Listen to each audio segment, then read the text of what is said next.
हाँ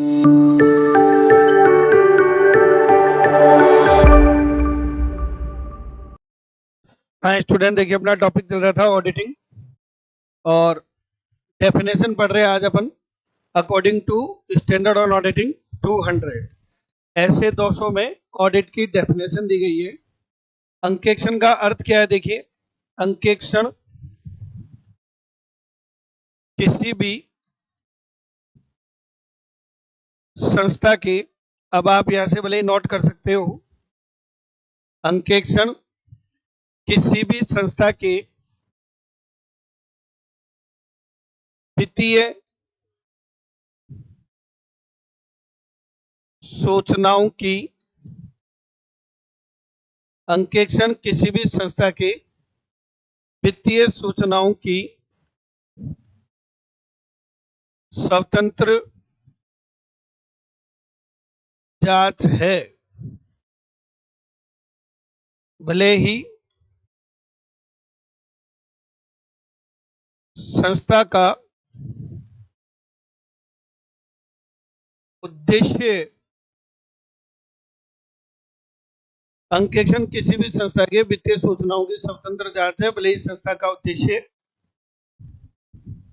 लाभ कमाना हो या नहीं। संस्था के आकार एवं वैधानिक संरचना की अनदेखी करते हुए, अनदेखी करते हुए अंकेक्षण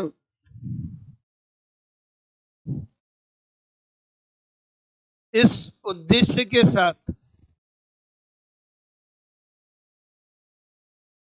इस उद्देश्य के साथ किया जाता है कि वित्तीय सूचनाओं पर, वित्तीय सूचनाओं पर राय व्यक्त की जा सके। यह आपकी स्टैंडर्ड ऑन ऑडिटिंग 200 के अकॉर्डिंग डेफिनेशन है। ठीक है, अब इस डेफिनेशन को अपन डेप्थ में जाके पढ़ते हैं। देखो, समझना इसको। ऑडिट के बारे में लिखा है इन्होंने कि अंकेक्षण किसी भी संस्था की, तो एक तो हमको ये समझना है कि ऑडिट किसकी होती है साहब। यहाँ पे क्या लिख दिया इन्होंने? किसी की भी हो सकती है। ऑडिट किस चीज की होती है? वित्तीय सूचनाओं की। लेकिन ये बात मैं नहीं कह रहा हूं, ये बात कौन कह रहा है? ऐसे 200 अंकेक्षण गैर वित्तीय सूचनाओं का भी होता है और वित्तीय का भी होता है। ऐसी चीजें जिनका फाइनेंशियल इंफॉर्मेशन से कोई लेना देना ही नहीं है। अभी तो जो डेवलपमेंट हो रहे हैं, ऑडिट का भी एक नया एरा डेवलप हुआ है जिसे हम फॉरेंसिक ऑडिट कहते हैं। फॉरेंसिक नाम सुना है आप लोगों ने? टीवी पे सीरियल तो देखते ही होंगे। फॉरेंसिक सब सुना है आपने? फॉरेंसिक वर्ड कहाँ यूज होता है बताओ? हाँ, कोई आदमी मर जाता है, पोस्टमार्टम करते हैं, फॉरेंसिक लेबोरेटरी में ले जाते हैं उसको। कोई क्राइम हो गया, ठीक है, किसी का मर्डर हो गया, उसको मारा कैसे, वो मरा क्यों, तो वो सब फॉरेंसिक होते हैं। तो अभी आजकल एक नया कॉन्सेप्ट डेवलप हो गया, फॉरेंसिक ऑडिट, जिसमें जब एक क्राइम हो जाते हैं, जैसे विजय माल्या भाग गया, नीरव मोदी भाग गया, जनता को लूट के भाग गया, नहीं समझे? तो एक क्राइम है। जब क्राइम अकर हो जाता है तो हमारे जैसे को आजकल हायर करने लगे कि भाई ये क्राइम कैसे हुआ और इसमें कौन इन्वॉल्व है और कितनी अमाउंट का क्राइम हुआ है। तो उस ऑडिट को अपन क्या कहते हैं? Forensic audit. तो वो एक नया ही एरा डेवलप हो गया अभी। अच्छा ये बताओ, आपके पास में 2 करोड़ रुपए है और आपको एक बिजनेस अपॉर्चुनिटी मिली। ये मैं आपको इसलिए बता रहा हूं क्योंकि कल ही मुझे ये डिसीजन देना था। मेरे एक क्लाइंट का कल मेरे पास फोन आया, उसके पास में, ये अपने जैसलमेर के पास क्या है, रेत के टीले वीले खूब है, तो वहां पर सोलर के प्लांट लग रहे हैं, तो एक नया प्रोजेक्ट आ रहा है। तो 60 करोड़ का एक प्रोजेक्ट किसी आदमी को गवर्नमेंट से मिला। उसमें क्या होता है कि वो पूरी की पूरी जमीन गवर्नमेंट उनको देती है और वो प्लांट लगाते हैं, गवर्नमेंट उनको कहती है भाई हम आपसे 4 रुपए में पर यूनिट इलेक्ट्रिसिटी खरीदेंगे। उसमें कमाई बहुत जबरदस्त है। तो जिस आदमी को 60 करोड़ का प्रोजेक्ट मिला, अब उसके पास 60 करोड़ रुपए नहीं है, तो उसने क्या किया, मार्केट में 5-10 लोगों को इकट्ठा करना शुरू किया। तो मेरे क्लाइंट के पास भी ऑफर आया कि आप 2 करोड़ रुपए लगा दो, 2 साल के अंदर 2 करोड़ की कमाई तो हो ही जानी है और 25 साल तक चलेगा काम। हर साल घर बैठे 1 करोड़ रुपए की कमाई आएगी आपकी। तो उसका दिमाग घूम गया, यार ये तो शानदार बिजनेस, 2 करोड़ रुपए लगाओ और हर साल 1 करोड़ की कमाई आए। तो उसने मुझे बुलाया कि बोले भैया एक बार आप आना, और मुझे तो लग तो सही रहा है, मुझे इन्वेस्ट करने चाहिए कि नहीं करने चाहिए। अभी पर मालूम चला मैं 2 करोड़ दे दिया, 2 करोड़ रुपए काला चोर लेके भाग गया। मैं सोच रहा था 1 करोड़ साल की कमाई आएगी, कमाई छोड़ो मूल ही गया।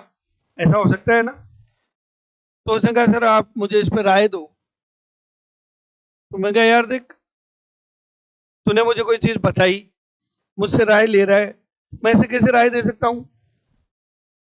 मुझे पूरा मैटर तो समझना पड़ेगा ना कि मामला क्या है, जिससे तू डील कर रहा है उससे मीटिंग करवा, उसका जो एग्रीमेंट हुआ है गवर्नमेंट का उसको पढ़वा, क्या डील हुई है, सारी चीजें।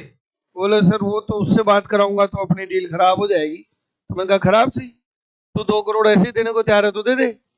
फिर उससे बात करी तो उसने कहा ठीक है आपके सीए साहब को भेज दो, जैसलमेर भेज दो, पूरी डील दिखा देते हैं, प्रोजेक्ट दिखा देते हैं।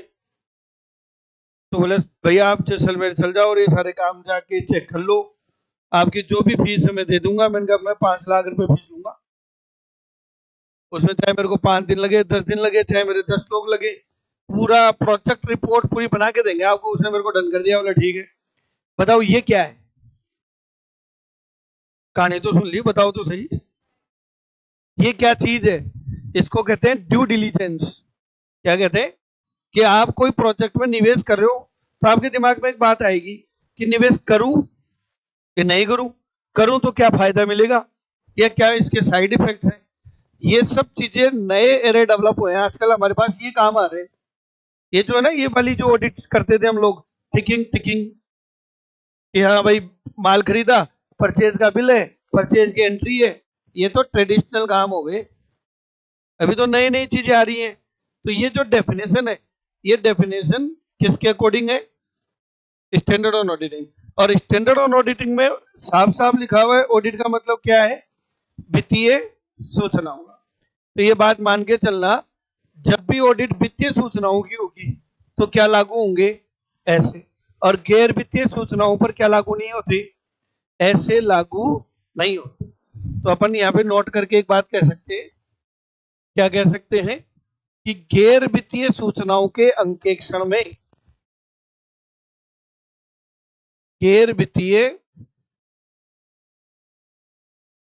सूचनाओं के अंकेक्षण में स्टैंडर्ड ऑन ऑडिटिंग लागू नहीं होते हैं। For example management audit, management audit, प्रबंध अंकेक्षण। अब कोई आदमी मैनेजमेंट ऑडिट कर रहा है, प्रबंध अंकेक्षण कर रहा है, समझ में आ रही बात आपकी। अभी मैं परसों मुंबई से आ रहा था तो फ्लाइट में मेरे को एक वाराणसी का लड़का मिल गया, ऐसे हम बैठे बैठे बात कर रहे थे। तो मैंने कहा यार यूपी वालों ने तो गदर मचा दिया इस बार, मोदी को अयोध्या से हरा दिया, जबकि मोदी तो अयोध्या को ही बेस बना के लड़ रहा था। तो बोले सर आपको बहुत सारी चीजें मालूम नहीं है इसलिए आप ऐसा बोल रहे हो। मैं कहा क्या दिक्कत है? बोले जहां भी डेवलपमेंट होता है ना वहां विनाश भी होता है।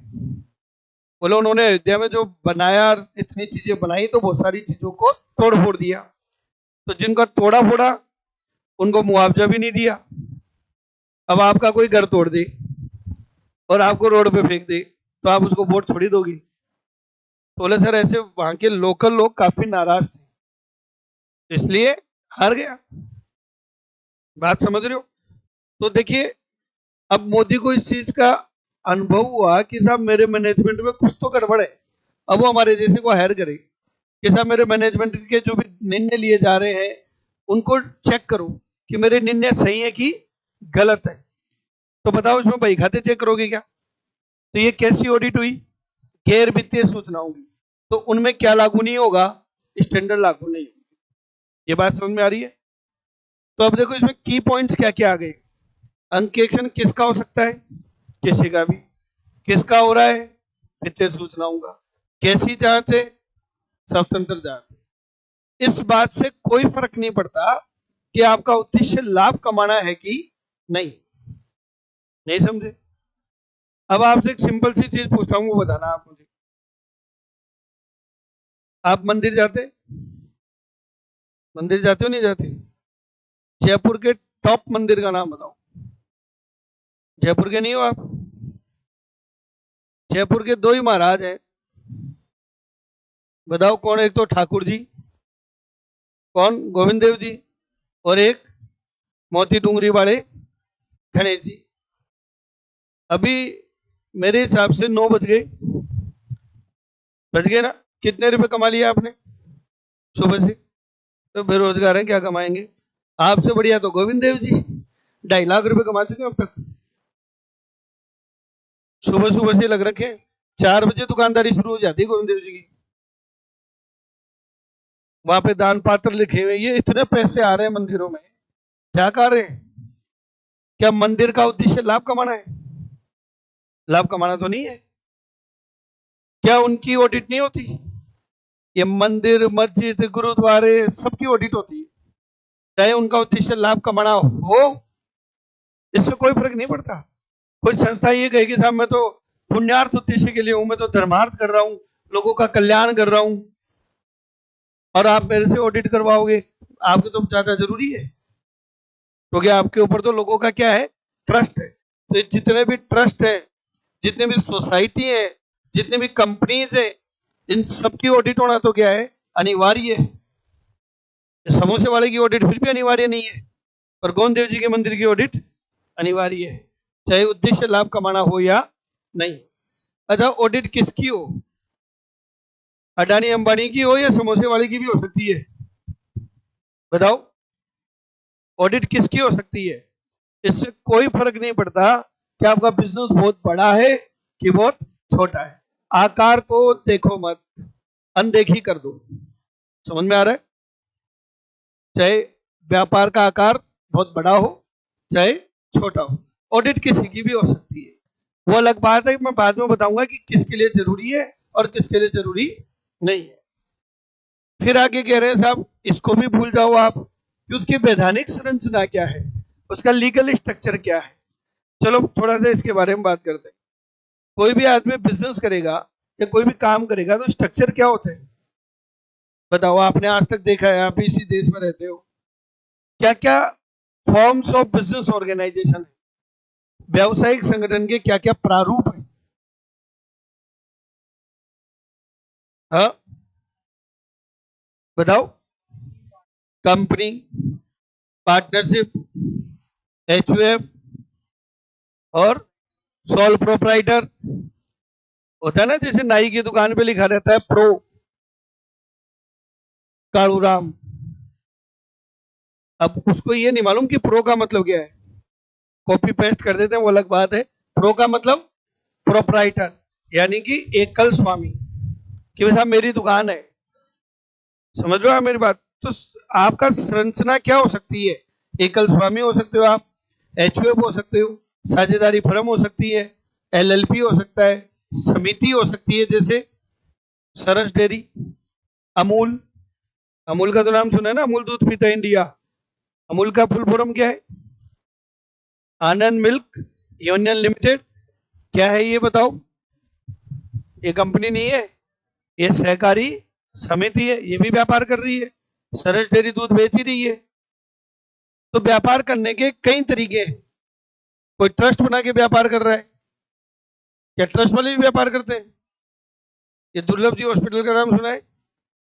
क्या नाम है जी इसका? दुर्लभ जी का संतों मेमोरियल ट्रस्ट। और कोई भी चीज फ्री नहीं है वहां पे, समझ रहे हो ना? मेमोरियल हॉस्पिटल है वो, यानी कि ट्रस्ट है, लेकिन फ्री कुछ नहीं है। व्यापार तो वो भी कर रहे हैं, ऑडिट उसकी भी होगी। स्कूल देख लो आप, जितने भी स्कूल्स हैं, तो आपकी वैधानिक संरचना क्या है डजंट मैटर। इससे कोई फर्क नहीं पड़ता, चाहे आप लाला जी की दुकान खोल के बैठ जाओ और चाहे रिलायंस जैसी कंपनी बना लो, ऑडिट किसी की भी हो सकती है। संस्था का आकार चाहे बड़ा हो छोटा हो, चाहे आप लाला जी की दुकान खोल के बैठे हो, चाहे कंपनी बना के बैठे हो, ऑडिट किसी की भी हो सकती है। इससे कोई फर्क नहीं पड़ता, इसको भूल जाओ, इसकी अनदेखी कर दो। ऑडिट का उद्देश्य क्या है? हम जो ऑडिट कर रहे हैं उसका ऑब्जेक्ट क्या है बताओ? इसका मेन उद्देश्य क्या है? राय व्यक्त करना। या राय का मतलब क्या है? ओपिनियन। अच्छा, ओपिनियन में और एडवाइस में फर्क है क्या? एडवाइस देना, सलाह देना और राय देना में फर्क है क्या? बताओ, ओपिनियन में और एडवाइस देने में फर्क है क्या? आप बताएं। नहीं समझे? आपको काम कैसे करना चाहिए, क्या तरीका होना चाहिए, अगर ये मैं समझा रहा हूं तो ये निश्चित तौर पे क्या है? एडवाइस है। और हमारा काम एडवाइस देना नहीं है। कल ये क्वेश्चन कराया था आपको कि मैं आपका सलाह करता थोड़ी हूं, क्या व्यापार ऐसा करना चाहिए था? अगर इतनी ज्ञान होता मेरे में तो मैं ही कर लेता व्यापार। मैं ऑडिट काहे को करता? मैं अंबानी के बिजनेस की ऑडिट कर सकता हूं, पर मैं बिजनेस नहीं कर सकता भाई। आप समझ रहे हो मेरी बात?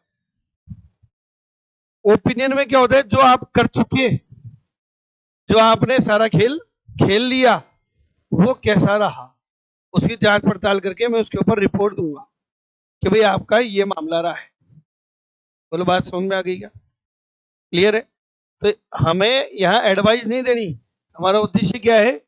जो वित्तीय सूचना है उसके ऊपर राय देनी। बोलो, यहां तक कोई doubt?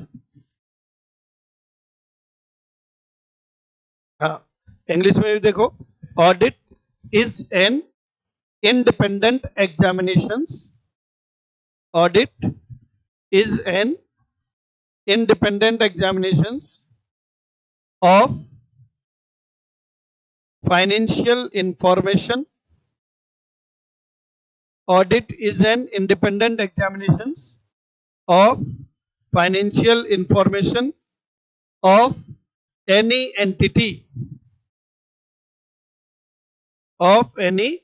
entity, whether profit oriented or not, whether profit oriented or not, and audit is conducted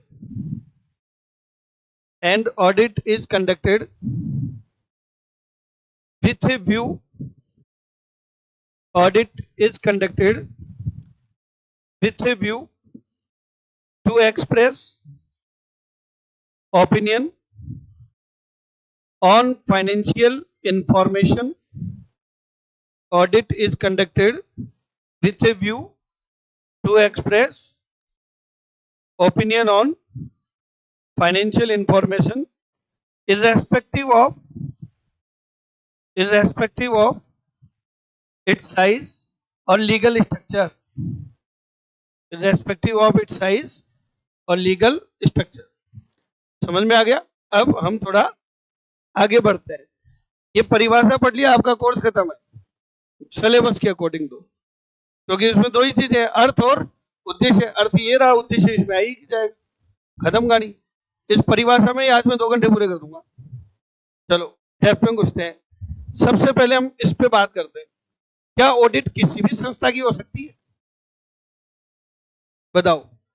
audit is an independent examination of any entity. क्या किसी की भी हो सकती है? हा? एक काम करना बेटा, भाई जब ब्रेक मिले ऊपर जाना, वो समोसे वाला बैठा है ना, उससे पूछो भैया ऑडिट कराता है क्या? तो पहला क्वेश्चन वो आपको क्या करेगा मालूम है? ये क्या होती है? इसका मतलब ऑडिट हो भी सकती है और नहीं भी। तो ये जो किसी भी संस्था शब्द है, इससे मैं एक पॉइंट बना रहा हूं, टाइप्स ऑफ ऑडिट, अंकेक्षण के प्रकार। हालांकि चैप्टर अलग पढ़ाऊंगा, पर अभी दो चीजें करा रहा हूं। बेसिकली ऑडिट दो ही टाइप की होती है। ऑडिट कितने टाइप की होती है? दो टाइप की। एक वैधानिक, यानी कि स्टैच्यूटरी ऑडिट, वैधानिक या क्या कह दूं, अनिवार्य अंकेक्षण, मैंडेटरी, कंपल्सरी, और ज्यादा सही शब्द इसमें स्टैच्यूटरी ऑडिट, वैधानिक अंकेक्षण। और एक दूसरा है ऐच्छिक, यानी कि वॉलंटरी या निजी, प्राइवेटली या वैकल्पिक, ऑप्शनल। तो ऑडिट कितने प्रकार की होती है? दो प्रकार की। एक होती है ऐच्छिक और एक होती है वैधानिक। समझ में आ गया? कितने टाइप की ऑडिट होती है? कौन कौन सी? वैधानिक और ऐच्छिक। मैं जहां तक सोच रहा हूं नाम से क्लियर हो गया होगा। क्या क्लियर हुआ जी? नाम से क्या लग रहा है? वैधानिक अंकेक्षण मतलब? नहीं, कंपनी छोड़ो, आप वैसे ही बताओ। कानून के तहत, नियमों के तहत की जानी अनिवार्य है। कैसा है? अभी देखिए, मैं, मेरे फादर की तबीयत खराब थी तो मैं मुंबई हॉस्पिटल में था। तो क्या होता है, हमारे जैसे आदमी साइलेंट नहीं बैठ सकते, क्योंकि मैं पैदा ही नहीं हुआ साइलेंट बैठने के लिए। भगवान ने मेरे को ऐसा पैदा ही नहीं करा। अब मैं वहां बैठा तो यार क्लाइंट तो बनाए हैं अभी। तो नर्सिंग स्टाफ होता है ना, तो वो एक मैडम थी नर्सिंग इंचार्ज। मैं जाके उससे बतौड़े करने लग गया, तो बेटा बेटा क्या करूं, किसी से तो बात करूं। तो ऐसे ही बातचीत करने लगे तो मैडम ने पूछा आप कहाँ से हो? मैं कहा जयपुर से। अच्छा, पिंक सिटी, गुलाबी नगरी। कौन सा गुलाब? अरे कौन सी गुलाबी? पता नहीं, लोगों को यूं लगता है कि मैं रेगिस्तान से आया हूं। बोलो आपके वहां तो रेत के टीले होंगे।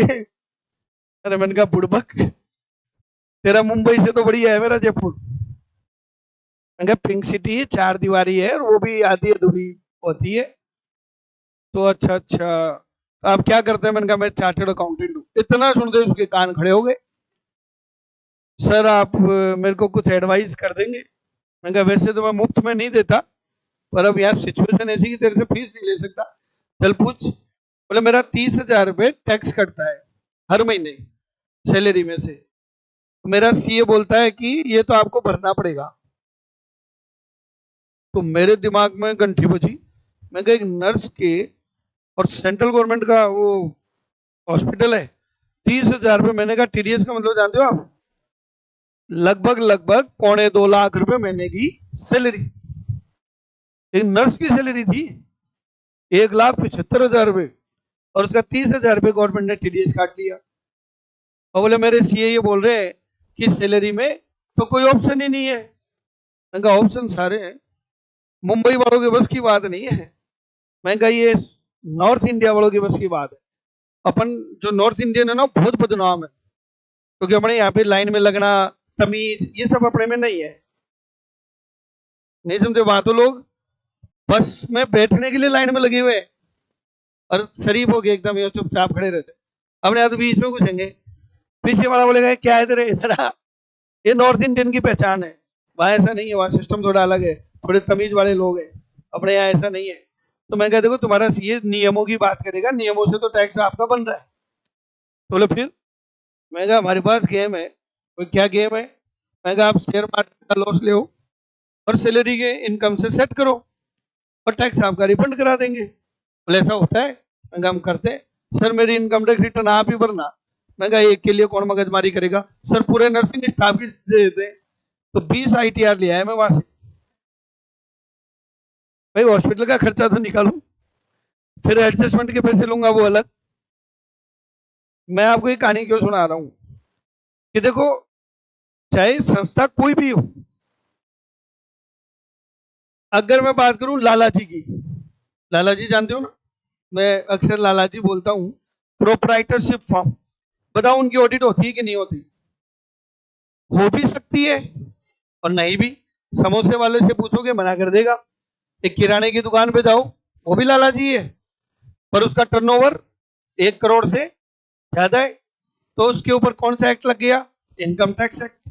इनकम टैक्स एक्ट ये कहता है कि किसी भी व्यक्ति की बिक्री, कमाई नहीं, बिक्री, सेल अगर 1 करोड़ से ज्यादा हो गई तो उसे इनकम टैक्स एक्ट के तहत एक चार्टर्ड अकाउंटेंट से ऑडिट करवानी पड़ेगी। तुम्हारी इच्छा हो या नहीं, तुम्हारी इच्छा हो या नहीं हो।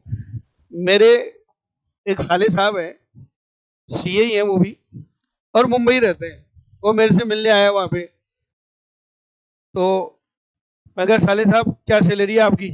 अब तो पूछ लेते हैं अपन, तो क्या स्कोप ढूंढते रहते हैं कहीं ना कहीं। तो उसने कहा दिया जी मेरी 50 लाख सैलरी है। अगर बढ़िया है यार। अब मुंबई में 50 लाख सुन के मेरे कान खड़े हुए। अगर बढ़िया है, बढ़िया कमा रहा है, काहे का कमा रहा हूँ? 50 लाख में से 15 लाख तो गया टैक्स, कितने बचे? 35।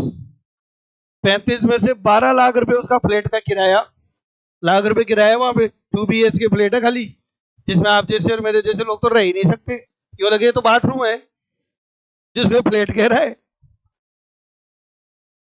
कितना बचा? 23 लाख। मतलब वो 50 लाख कमा के अपना जीवन जी रहा है।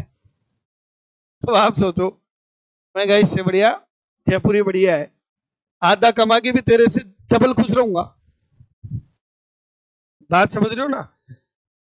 अब उसको तकलीफ किससे होती है? टैक्स से। वो देना नहीं चाहता, पर देना पड़ेगा। तो ये ऐसी ऑडिट है जो आपके चाहने या नहीं चाहने के ऊपर डिपेंड नहीं है, क्योंकि ये कानूनन क्या है? अनिवार्य है।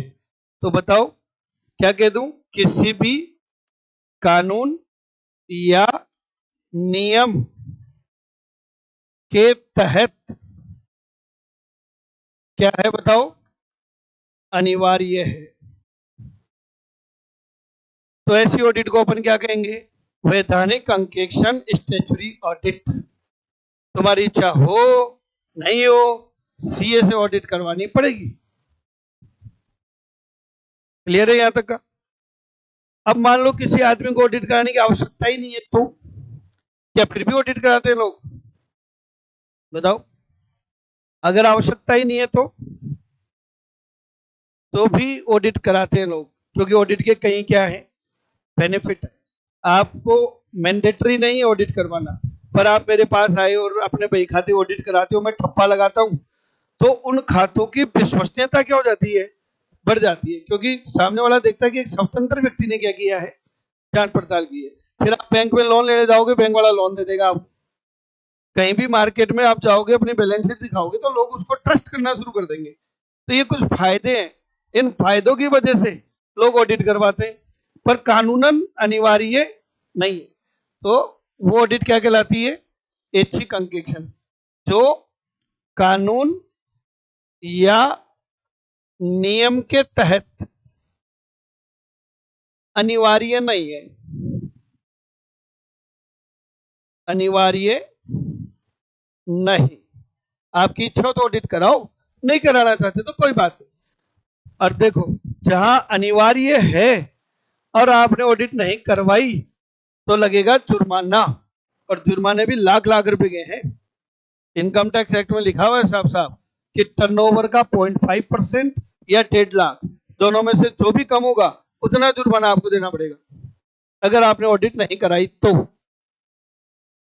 समझ में आ रही बात आपकी? भाई जब कानून लागू हो गया तो हो गया, तो आपको ऑडिट करानी पड़ेगी।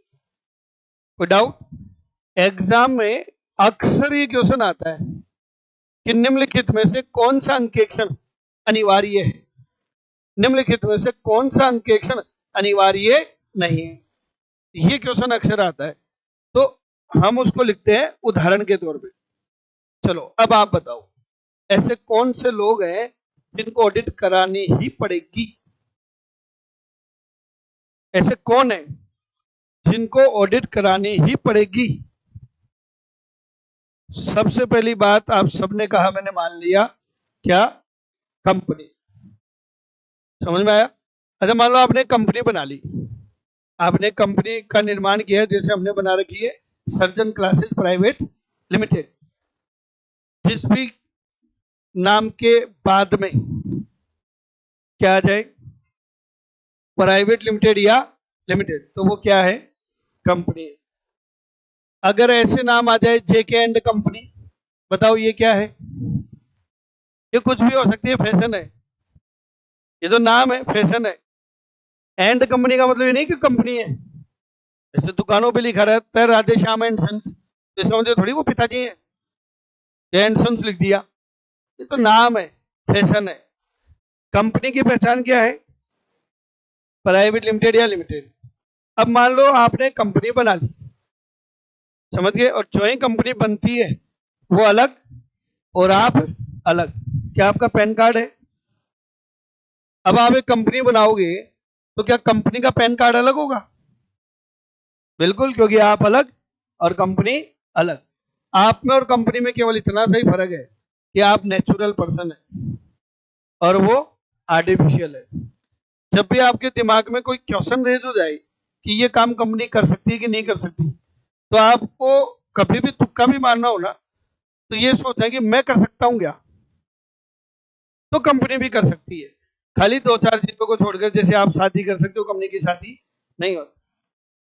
आपकी मृत्यु होगी पर कंपनी की मृत्यु नहीं होती। आप समझ गए? बाकी सारी चीजें कर सकते हो। बताओ, आप अपने नाम से प्रॉपर्टी खरीद सकते हो, तो क्या कंपनी अपने नाम से प्रॉपर्टी खरीद सकती है? क्या आप बैंक से लोन ले सकते हो? क्या कंपनी लोन ले सकती है? सारी चीजें वही है। अब मान लो आपने कंपनी बनाई, कागजों में कंपनी बन गई, और बनने के बाद आपने कोई व्यापार ही नहीं किया, कोई काम धंधा ही नहीं हुआ, पूरी साल में 500 रुपए का माल नहीं बिका, क्या ऑडिट होगी? यही तो समझना है, यही तो समझना है। नहीं समझ बेटा? ओडी कार ले आया आप खरीद के और चला नहीं रहे, घर में लगा रखा है, क्या सालाना खर्चा आएगा? ओडी मेंटेन करना ही अपने आप में एल्टो खरीदने के बराबर है। उसका इंश्योरेंस तो रहना ही पड़ेगा, साल की सर्विस तो करनी ही पड़ेगी। कंपनी बना ली तो ऑडिट करानी पड़ेगी। कंपनी मेंटेन करना, बनाना मतलब मर्सिडीज कार को मेंटेन करना। समझ में आ गया? चाहे लेन देन हो चाहे नहीं हो, चाहे टर्नओवर हो चाहे नहीं हो, प्रत्येक कंपनी का अंकेक्षण क्या है? अनिवार्य है, चाहे वो प्राइवेट लिमिटेड हो और चाहे लिमिटेड हो। कैसी भी कंपनी हो, चाहे वो बीमा कंपनी हो चाहे वो इंश्योरेंस कंपनी हो, जितनी भी कंपनी है उनकी ऑडिट क्या है? मैंडेटरी है। ये कंपनी एक्ट में लिखा है। समझ में आ रहा है? दूसरा, जितने भी ट्रस्ट है उनको ऑडिट करवानी क्या है? अनिवार्य है। जितने भी ट्रस्ट है। अच्छा, ट्रस्ट किसको कहते हो? क्या आपने बनाया कभी ट्रस्ट? देखो बच्चे कितने झूठ बोलते हैं, इन्होंने ट्रस्ट बनाया है फिर भी मना कर रहे हैं। अच्छा, ट्रस्ट को हिंदी में बोलो एक बार, और थोड़ा सही हिंदी बोलो जो सबके समझ में आए। विश्वास। नहीं समझे? किया है विश्वास तो ट्रस्ट हो गया। दो तरह के ट्रस्ट होते हैं, प्राइवेट ट्रस्ट, पब्लिक ट्रस्ट। आपने प्राइवेट ट्रस्ट बनाया है, एग्जाम्पल बताऊं, बैंक में अकाउंट है या नहीं है? अकाउंट है, उसमें एक आध रुपए भी होंगे, पैसे भी डाल रखे होंगे, क्या ये ट्रस्ट है? तो समझ में आ रहा है? आपने बैंक अकाउंट खोला, चलो एक बार रफली समझाता हूं आपको ट्रस्ट क्या होता है। आपने बैंक अकाउंट खोला, क्या नाम है आपका? क्या बोल रही है? जया, जया ने ट्रस्ट खोला, अकाउंट खुलवाया। कौन से बैंक में अकाउंट है? SBI। 2 लोग, ठीक है। जया बुरा मत मानना, अगर यमराज तेरे को ले गया तो तेरे पैसे का क्या होगा? तेरे पैसे किसको मिलेंगे? नॉमिनी को। ये नॉमिनी है।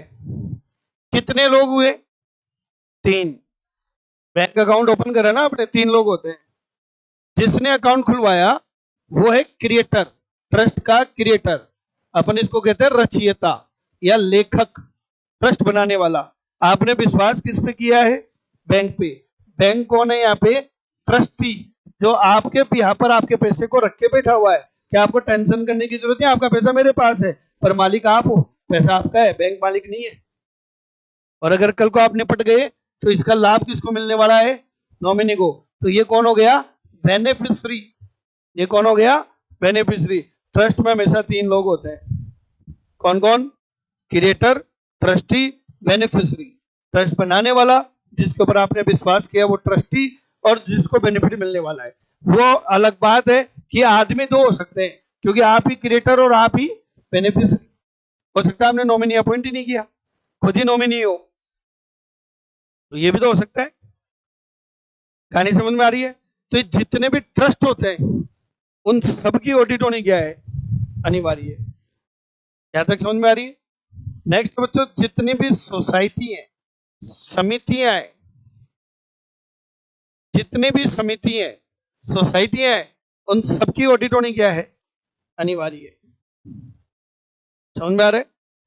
आपके गांव में प्राइवेट स्कूल होंगी, स्कूलें हैं या नहीं है? आप किसी भी स्कूल में चले जाना। अच्छा, आपके परिवार में है क्या किसी ने स्कूल कर रखी है? कोई आपके जानकारी में, कोई रिश्तेदारी में, परिवार वाले ने किसी ने स्कूल कर रखी है? कर रखी है? कहां पर है? क्या नाम है? विद्या मंदिर। वो मंदिर तो है नहीं, लेकिन विद्या का मंदिर है। अब आप उनसे बात करना आज, अगर आपको मौका मिले, कि आपकी स्टेटस क्या है। स्कूल लाला जी की दुकान नहीं है, स्कूल साझेदारी फर्म नहीं है। क्यों नहीं है? क्योंकि इनका मोटिव क्या होता है? प्रॉफिट कमाना।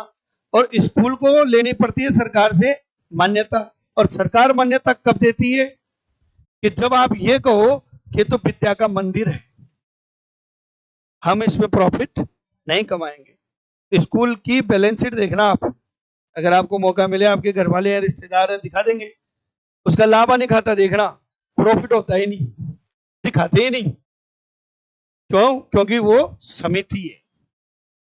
जितने भी स्कूल हैं किस रूप में रजिस्टर्ड है? समिति के रूप में। और उन सबको ऑडिट करानी क्या है? अनिवार्य है। समझ में आ रहा है? जितने भी एनजीओ हैं, एनजीओ जानते हो या एनपीओ बोल दो, नॉन गवर्नमेंटल ऑर्गेनाइजेशन या नॉन प्रॉफिट मेकिंग ऑर्गेनाइजेशन, ये बात समझ में आ रही है? इनको भी ऑडिट करानी क्या है? जरूरी है। जैसे मैंने भी एक समिति बना रखी है, श्री राम मानव सेवा समिति के नाम से। हम लोग क्या करते हैं, एसएमएस के बाहर 400 आदमियों का डेली खाना लगाते हैं। कोई गाड़ी जाती है, 400 आदमियों को डेली खाना खिलाते हैं मुफ्त। तो हमने 36 लोग जोड़ रखे हैं। टोटल हमारे ट्रस्ट में 36 लोग हैं। 1 लाख रुपए साल की उसकी फीस है, कि जो भी हमारे ट्रस्ट में जुड़ना चाहता है उसको साल के 1 लाख रुपए देने हैं। तो साल के कितने रुपए इकट्ठे हुए हमारे पास? 36 लाख। 36 लाख रुपए का मतलब हो गया लगभग 10,000 रुपए डेली के। और वो हमारा खर्चा है, हम कमाते कुछ नहीं है, उसमें 2 पैसे जेब से ही लगते हैं। और क्योंकि हमारा मकसद कमाना है ही नहीं। हमारा मकसद क्या है कि भाई जो बेचारे यहाँ इलाज कराने आते हैं, गांव से आते हैं, तो पूरे दिन परेशान रहते हैं, उनको खाना नहीं मिलता है, भूखे रहते हैं, तो ज्यादा कुछ नहीं करते, पूड़ी और एक आलू की सब्जी, बस उसी में आ जाता है, इतना पैसा खर्च हो जाता है। तो ये सब कर रहे हैं हम लोग, लेकिन सरकार हमारे ऊपर नजरियों रखती है कि कुछ तो गड़बड़ है, ये इसमें गोल मार रहे हैं और ये पैसा कमा रहे हैं। तो भैया ऑडिट करा के तुमको दिखा देते हैं कि हम कुछ भी गड़बड़ नहीं कर रहे। तो इसलिए जितने भी एनजीओ हैं, एनपीओ हैं, समितियां हैं, ट्रस्ट है, कंपनी है, इनको ऑडिट करवानी अनिवार्य है। अब ऐसे कौन लोग हैं जिनके एक्ट में कहीं लिखा हुआ नहीं है, या तो उनके ऊपर एक्ट ही नहीं है या एक्ट में लिखा हुआ ही नहीं है कि भाई आप ऑडिट कराओ, तो इसमें आप 3 नाम याद रखना। एक तो एकल स्वामी, पर इसका मतलब मैं ये नहीं कह रहा कि एकल स्वामी की ऑडिट नहीं होती, हो सकती है अगर वो इनकम टैक्स के दायरे में आ गया। नॉर्मली सोल प्रोप्राइटर का कोई एक्ट है ही नहीं, समझ में आ रहा है? एकल स्वामी का कोई एक्ट है ही नहीं। दूसरा, पार्टनरशिप फर्म, साझेदारी फर्म, साझेदारी फर्म का एक्ट है पार्टनरशिप एक्ट 1932, भारतीय साझेदारी अधिनियम है 1932, पर उसमें कहीं भी ऑडिट नाम का जिक्र नहीं है। इनकम टैक्स के दायरे में आ जाए तो बात अलग है। और एक है कौन सा, HUF, Hindu undivided family Hindu law. ये आपको बीओ में पढ़ाऊंगा डिटेल में कि हिंदू लॉ क्या होता है, समझ में आ रहा है? ये 3 लोग ऐसे हैं जिनको ऑडिट करवानी अनिवार्य नहीं है और बाकी सबको क्या है, अनिवार्य। तो आप अनिवार्य वाला याद भी नहीं रखेंगे, ये याद रख लेंगे कि किनको जरूरी नहीं है, तो भी काम हो जाएगा। उदाहरण समझ में आ गए? इसमें और थोड़ी सी बातें बता रहा हूं अब आपको। देखिए, जो वैधानिक अंकेक्षण है, बताओ अनिवार्य है कि ऐच्छिक? तो अगर एक्ट में लिखा है अनिवार्य है, तो जाहिर सी बात है योग्यता भी होगी। आप हर किसी से ऑडिट नहीं करा सकते, हर कोई ऑडिट नहीं कर सकता। क्या बोल रहे हो, क्या बोल रहे? थोड़ा लाउडली बोलो।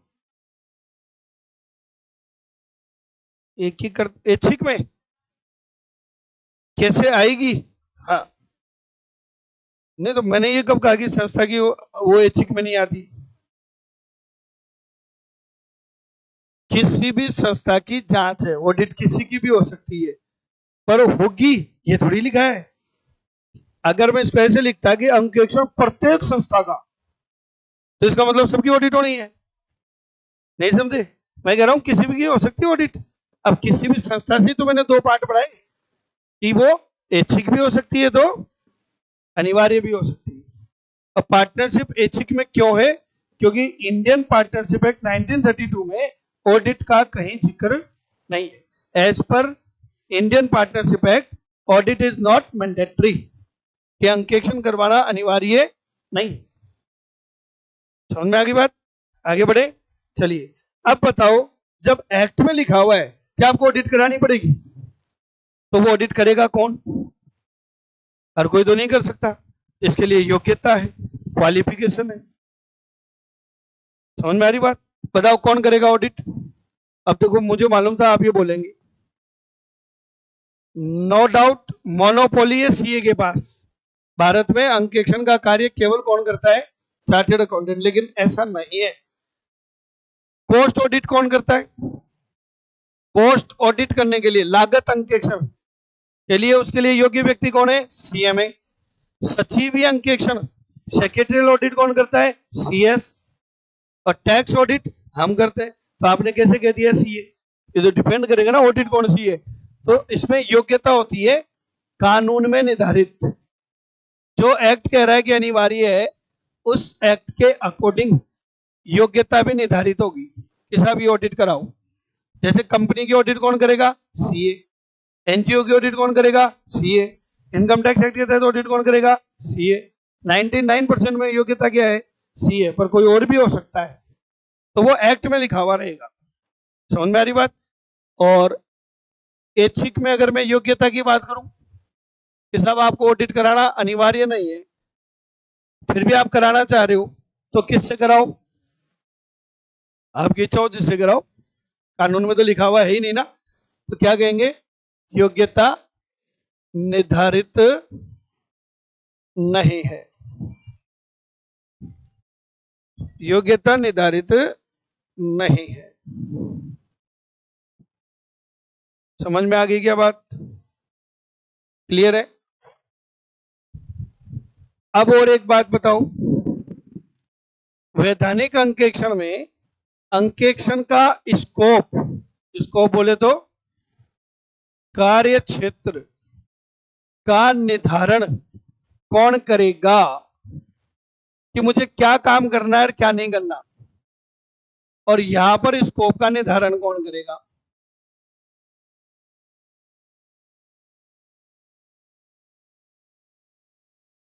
मेरी बात समझ में आ रही है? लगाओ तुक्का।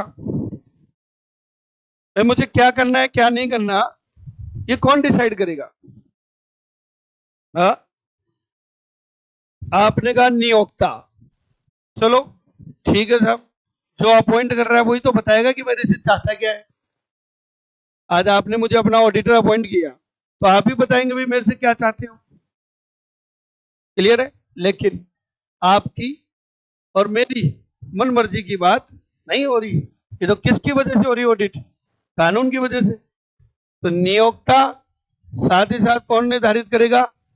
कानून, क्योंकि एक्ट में लिखा हुआ है कि ये काम होने चाहिए, तो वो करने पड़ेंगे। और स्टैंडर्ड ऑन ऑडिटिंग द्वारा ये लोग वैधानिक अंकेक्षण के कार्य क्षेत्र को निर्धारित करते हैं। समझ में आ रहा है? क्वेश्चन आया हुआ ये भी कि वैधानिक अंकेक्षण का कार्य क्षेत्र किसके द्वारा निर्धारित किया जाता है? Scope of statutory audit is determined by. Clear है? चलो बताओ, ऐच्छिक अंकेक्षण में कार्य क्षेत्र का निर्धारण कौन करेगा? बताओ बच्चों, कौन करेगा? नियोक्ता। भाई आप मुझे नियुक्त कर रहे हो, आप ही तो बताओगे कि भाई मेरे से चाहते क्या हो। आपको ऑडिट करानी जरूरी भी नहीं थी, तो आप बताओ मेरे से क्या चाहते हो, मैं तो वही काम कर दूंगा। फीस भी आप ही को देनी है। समझ में आ रहा है क्या? क्लियर है? क्या यहाँ कानून आएगा?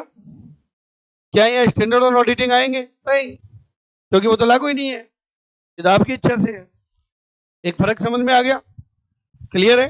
अच्छा सुनो, आपको ऑडिट करवानी अनिवार्य है। एक्ट में लिखा भाई ये काम होने चाहिए। आपने मुझे हायर किया कि साहब आप हमारी ऑडिट कर दो। एक्ट तो मेरा भी पड़ा हुआ है, एक्ट के अकॉर्डिंग जो काम करने वो तो मैं करूंगा ही, उसमें बातचीत करने की जरूरत ही क्या है? एक्ट तो लागू है ही। आपने कहा सर मुझे ये 2 काम और करके देना एक्स्ट्रा, क्या मेरे कार्य क्षेत्र को बढ़ा सकते हो या नहीं बढ़ा सकते? पैसा दे रहे हो तो कार्य क्षेत्र को बढ़ा भी सकते हो। लेकिन एक्ट में लिखा हुआ है कि स्टॉक की जांच करनी है, और आप मुझे कह रहे हो सर रहने दो। मैं कह रहा हूं ना आपको जरूरत ही नहीं है, छोड़ो। क्या आप मेरे कार्य क्षेत्र को सीमित कर सकते हो या नहीं कर सकते? कहां कर सकते हो? यहां कर सकते हो। पर वैधानिक में तो क्या कह दूं नोट करके? यहाँ पे कार्य क्षेत्र में नोट करके क्या लिख दूं कि नियोक्ता अंकेक्षक के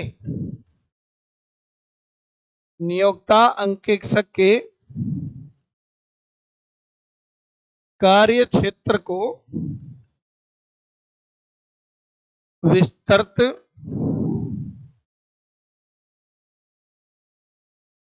कर सकता है, किंतु सीमित नहीं। वो आपके काम को बढ़ा तो सकता है पर कम नहीं कर सकता, जो कानूनन आपको करना जरूरी था। एम्प्लॉयर, या आप इसको एम्प्लॉयर ना बोल के क्या बोल दो, client can extend scope of auditor but cannot reduce. Client can extend scope of auditor but cannot reduce. ये बात समझ में आ रही है कि सब आप क्लाइंट के काम के स्कोप को बढ़ा तो सकते हो, लेकिन कम, जो हमें एक्ट के अकॉर्डिंग करना है वो तो करना ही है। उसमें आपकी और मेरी बात कहां से होगी? ये बात समझ में आ गई क्या? क्लियर है?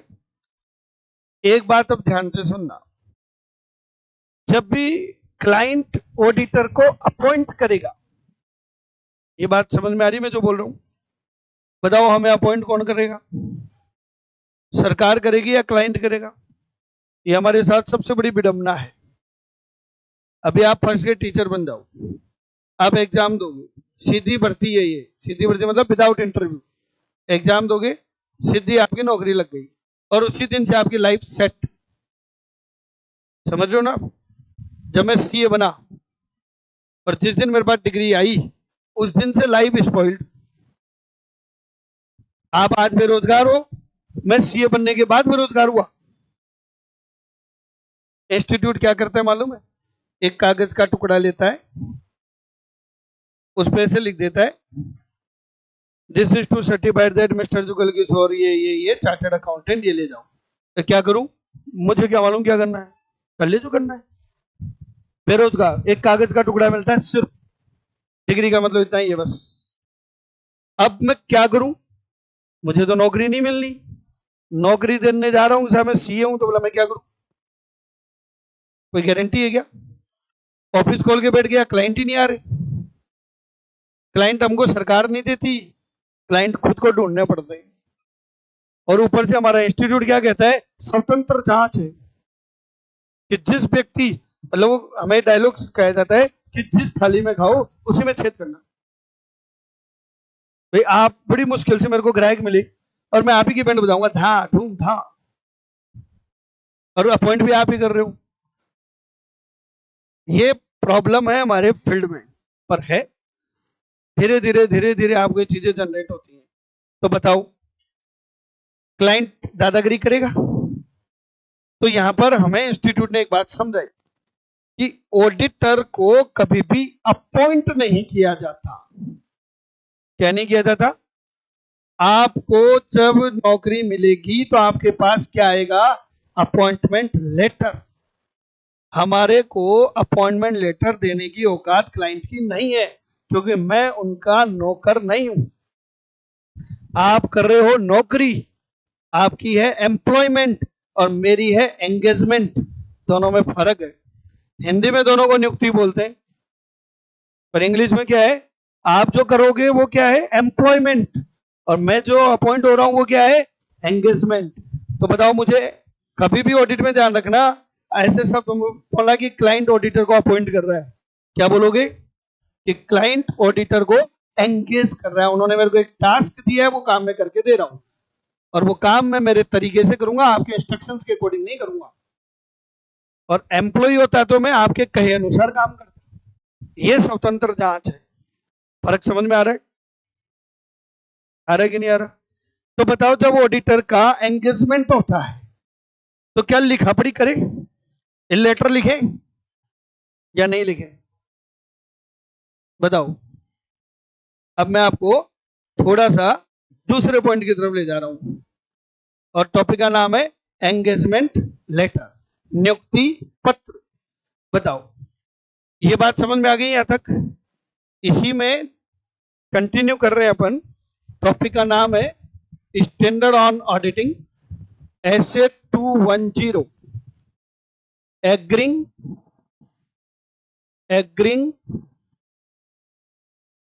the terms of audit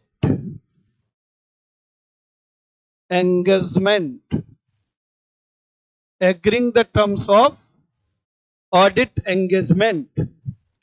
नियुक्ति की, अंकेक्षण नियुक्ति की, अंकेक्षण नियुक्ति की शर्तों पर सहमत होना। अंकेक्षण नियुक्ति की शर्तों पर सहमत होना, agreeing the terms of audit engagement.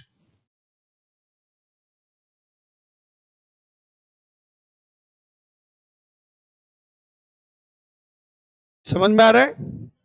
आगे बढ़ूं? Agreeing the terms of audit engagement. सबसे पहले तो ऑडिट एंगेजमेंट का मतलब समझ गए? ऑडिट एंगेजमेंट का मतलब क्लाइंट के और ऑडिटर के बीच में डील हो रही है कि आप हमारी ऑडिट करोगे। सबसे पहली बात आती है कि ये जो डील है एक पत्र के माध्यम से होती है, जिसे अपन क्या कहते हैं? नियुक्ति पत्र, एंगेजमेंट लेटर। एंगेजमेंट लेटर, नियुक्ति पत्र, एंगेजमेंट लेटर। समझ में आ रही बात? कोई कंफ्यूजन हो तो पूछ लेना। बढ़े आगे, चलो बताओ आप, कौन लिखेगा और लिख के किसको देगा? मेरी बात समझ में आ गई? ऐसे समझो, आप फर्स्ट ग्रेड में सेलेक्ट हो गए, आपको अपॉइंटमेंट लेटर कौन देगा? आप दोगे या सरकार देगी? सरकार देगी। पर यहां उल्टा है, यहां उल्टा है, क्योंकि मैं नौकर नहीं हूं। आप कौन होते हो मुझे अपॉइंट करने वाले? इलाका भी हमारा होगा और धमाका भी हमारा होगा। एंगेज आप कर रहे हो मुझे, एंगेज आप कर रहे हो मुझे, लेकिन शर्तें मेरी होंगी। नहीं समझे क्या? तो बताओ, एंगेजमेंट लेटर किसके द्वारा जारी किया जाएगा? अंकेक्षक द्वारा। अंकेक्षक द्वारा किसको जारी किया जाएगा? नियोक्ता को। अंकेक्षक द्वारा नियोक्ता को जारी। उल्टा है, ध्यान रखना, अपॉइंटमेंट लेटर से उल्टा है। अपॉइंटमेंट लेटर में एम्प्लॉयर देता है एम्प्लॉय को, और यहां हम दे रहे हैं किसको? क्लाइंट को, कि मेरी ये शर्तें हैं, इन शर्तों पे मैं काम करूंगा, अगर आप एग्री हो तो बात करो। नहीं समझे? आपकी शादी हुई, फेरे भी हुए थे क्या? ये तो नहीं, आजकल क्या है, शादी मंदिर में भी हो जाती है, कोर्ट में भी हो जाती है। तो ज्यादा पुरानी हिस्ट्री है नहीं आपकी, 2 साल ही हुई ना अभी, तो भूले तो नहीं होंगे? पहले फेरे किसने लिए थे? भूल गए? सर मैं तो नींद में थी। बताओ पहले फेरे कौन लेता है? लड़का की लड़की? लड़की। शर्त कौन लगाती है? लड़की। लड़कियां शर्त लगाती हैं। ये शिव पार्वती के विवाह से चलता आ रहा है कि यदि आप मुझे वचन दो तो मैं आपके पाम पंथाऊं। फिर साइड चेंज होती है। पहले कंडीशन लड़कियां लगाती हैं, क्योंकि त्याग भी तो लड़कियां कर रही हैं, नाम भी तो ये बदल रही हैं, परिवार भी तो ये छोड़ रही हैं। तुम क्या कर रहे हो? तुम तो लेके आ रहे हो, हालांकि हमारा त्याग दिखता नहीं है, लोगों की टेंशन लेके आ रहे हो। ये भी तो देखो ना, कितनी बड़ी टेंशन सिर पे ले आए। खैर कोई नहीं, नारी प्रधान देश है, पहली शर्तें आपकी हों। पर देखो, ऐसा भी नहीं है कि आपकी दादागिरी चलेगी, दोनों क्या होने चाहिए? एग्री होने चाहिए। तो एग्रीमेंट होगा, इसका नाम क्या है? Agree the terms of audit engagement. किस शर्तों पे दोनों क्या हो? एग्री। नियुक्ति की शर्तों पे एग्री हो। पर शर्तें कौन लगाएगा? अंकेक्षक। और लिखकर किसको देगा? नियोक्ता को। और कहेगा ले भैया साइन करके दे दे, पढ़ लें, ये शर्तें हैं मेरी, अगर तुमको मैं एग्री करता हूं तो मुझे एंगेज करो, नहीं कोई दूसरा सीए देख लो, मेरी ये शर्तें हैं, मैं इन शर्तों पे काम करूंगा। बोलो समझ में आ रहा है? ये पॉइंट समझ में आ गया? दूसरी बात बताओ, नियुक्ति पत्र ऐच्छिक है कि अनिवार्य है? ये जो नियुक्ति पत्र है, ये लिखना ऐच्छिक है या अनिवार्य है? बताओ बच्चों, नियुक्ति पत्र ऐच्छिक है या अनिवार्य है? बताओ। हाँ, अनिवार्य ही होगा। आपकी शादी नहीं हुई इसका मतलब? तो आपको नहीं अनुभव, इनसे पूछते हैं। आपके यहाँ बर्तन कौन धो रहा है भाई? चलो अच्छी बात है। खाना कौन बना रहा है? आप या आपके हस्बैंड? इतनी शरीफ बीवी भी होती है, वाह। आपके हस्बैंड की तो लॉटरी निकल गई मतलब। लड़कियां कब से खाना बनाने लग गई? उनको आता ही नहीं बनाना? आता है आपको खाना बनाना?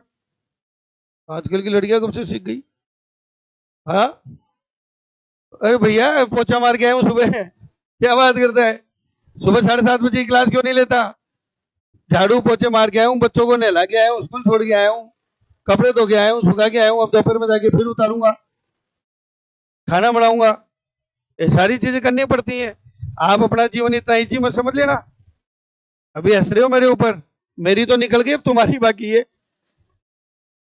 मेरे तो कोई बात नहीं, और बच रहे हैं जितने और निकाल लेंगे, तुम्हारी तो शुरू होगी अभी। कैसा होता है, ये बच्चे टेंशन में आ गए। देखो पहले लिखापढ़ी कर लेना, पहले बता रहा हूं। नहीं बर्तन धुलवाएगी, खाना बनवाएगी, क्या ये शर्तें पहले तय की जा सकती है या नहीं की जा सकती? मैंने की थी तय जब मेरी सगाई हुई थी, एंगेजमेंट, और बाकायदा लेटर में लिखापढ़ी करी थी कि मैं बर्तन नहीं दूंगा, मैं खाना नहीं बनाऊंगा। तो सर फिर क्या हुआ? पलटी मार गई, शादी के बाद पलटी मार गई। कैसा भी होता है, नियुक्ति की शर्तों में परिवर्तन, तो वो भी बात करेंगे। अभी पहले इसकी बात करते हैं। बताओ, नियुक्ति पत्र ऐच्छिक की अनिवार्य है? इस ऐसे का नाम देखो एक बार, नाम से बताओ क्या लग रहा है। शर्तों पर क्या होना है? तो सहमत तो मौखिक भी हो सकते हो, लिखापढ़ी करने की जरूरत थोड़ी है, लिखापढ़ी करने की जरूरत नहीं है। तो नियुक्ति पत्र हमेशा क्या होता है? ऐच्छिक होता है, ना कि अनिवार्य। लेकिन गलत फहमी नहीं हो, कल को वाद विवाद नहीं हो, डिस्प्यूट नहीं हो, तो अच्छी बात क्या रहेगी? लिख लो। समझ में आ रहा है? अच्छा मान लो नियुक्ति होते टाइम नहीं लिखी, बाद में लिखना चाहे तो बताओ। नियुक्ति होते टाइम लिखापढ़ी नहीं करी, बाद में लेना चाहे तो ले सकते हो। इसे नियुक्ति के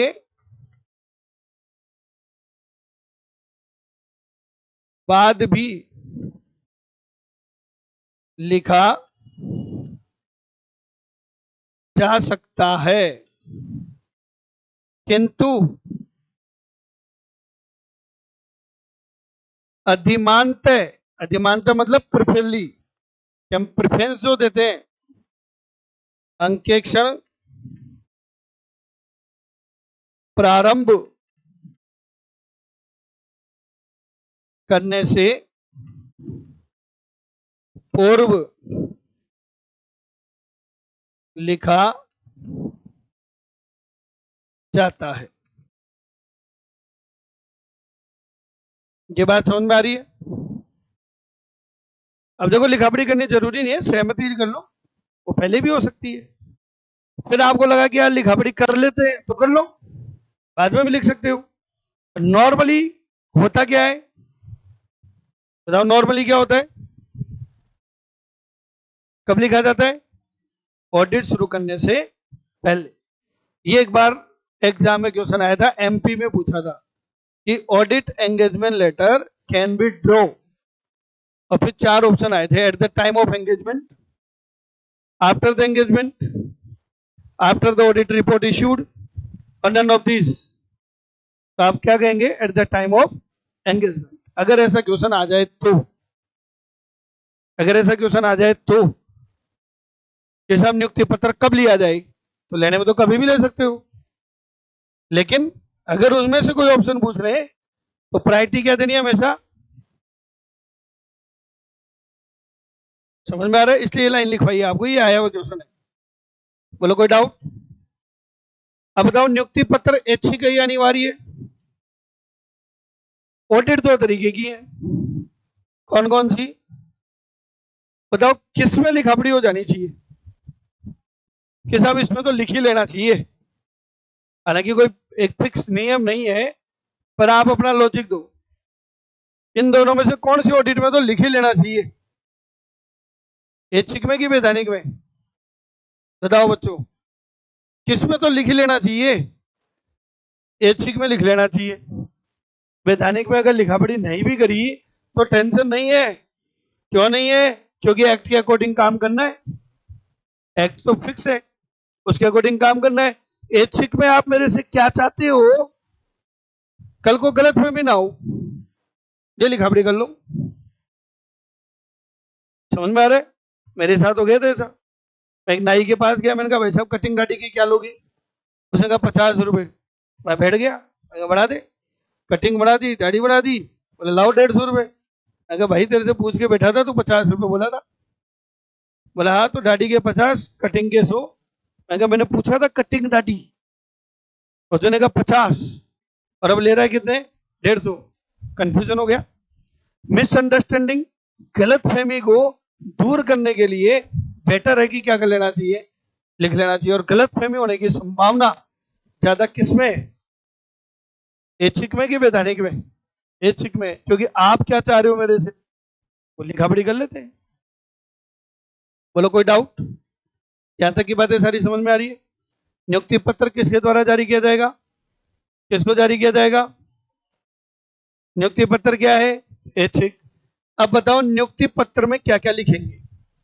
नियुक्ति पत्र के तत्व बताओ। नियुक्ति पत्र में शामिल किए जाने वाले तत्व, और ये सारी बातें स्टैंडर्ड ऑन ऑडिटिंग 210 में चल रही है। ऐसे 210 बता रहा हूं आपको। समझ में आ रहा है? बताओ क्या क्या लिखा पढ़ी करोगे नियुक्ति पत्र में? कंटेंट ऑफ एंगेजमेंट लेटर, मारो तुक्का, क्या लिखा पढ़ी करें? चलो आपने कह दिया फीस, क्या कहते हैं इसको? पारिश्रमिक। कल को कंफ्यूजन नहीं हो साहब, आपकी मेरी फीस तय हो गई 50,000, बाद में पकड़ा रहे हो 5,000। मैं कहा साहब ये क्या है? बोला सीए साहब 5 में तो बात हुई थी। मैं कहा 50 में हुई थी। बोला आप ऊंचा सुनते हो, मैंने तो 5 ही बोले थे। तो कंफ्यूजन नहीं हो, लिखा पढ़ी कर लो भाई। और बताओ, और क्या लिखोगे इसमें? हाँ, टाइम पीरियड की जरूरत नहीं होती, क्योंकि ऑडिट नॉर्मली 1 ईयर की होती है, एक फाइनेंशियल ईयर की ऑडिट होती है, तो उसको लिखने की जरूरत नहीं है। और बताओ, अरे बहुत सारी बातें हैं। हाँ, कार्य का विवरण, इसको क्या कहता हूं? कार्य क्षेत्र, स्कोप, कि मुझे क्या करना और क्या नहीं करना, लिखा पढ़ी कर लेते हैं। समझ में आ रहा है? साथ ही साथ लागू कानून एवं नियम, कि सब कौन कौन से कानून, कौन कौन से नियम यहां पर लागू हैं। नियोक्ता के दायित्व, किन चीजों के लिए नियोक्ता उत्तरदायी है और किन चीजों के लिए अंकेक्षक उत्तरदायी है। ये दोनों बातें बहुत जरूरी है लिखनी। अभी मैं आपको एक बहुत सिंपल सी चीज पूछता हूं, देखो आप कंफ्यूजन में आ जाएंगे। अक्सर क्या है, लोगों को एक गलत फहमी होती है। मैं आपसे क्वेश्चन पूछता हूं, वित्तीय विवरण को तैयार करने के लिए उत्तरदायी व्यक्ति कौन है? बताओ। फाइनेंशियल स्टेटमेंट को प्रिपेयर करने के लिए रेस्पॉन्सिबल पर्सन कौन है? नियोक्ता या ऑडिटर? कपट और त्रुटियों को खोजने के लिए उत्तरदायी व्यक्ति कौन है? नियोक्ता। और लोग क्या कहते हैं? ऑडिटर। इतना फ्रॉड तो आप ढूंढोगे, अच्छा फ्रॉड करो तुम और ढूंढे हम। विजय माल्या भाग गया, तुम्हारे वो पकड़ में आ नहीं रहा, उसके सीए को उठा के जेल में डाल दो। नीरव मोदी भाग गया, तुमसे वो पकड़ में आ नहीं रहा, उसके सीए को उठा के जेल में डाल दो। ऐसे थोड़ी होता है। अरे हमने थोड़ी फ्रॉड किया है, हम तो मेहमान के जैसे आए थे, जांच पड़ताल करी थी, कोई पकड़ में नहीं आया कपट, और तुमने उठा के हमको अंदर कर दिया।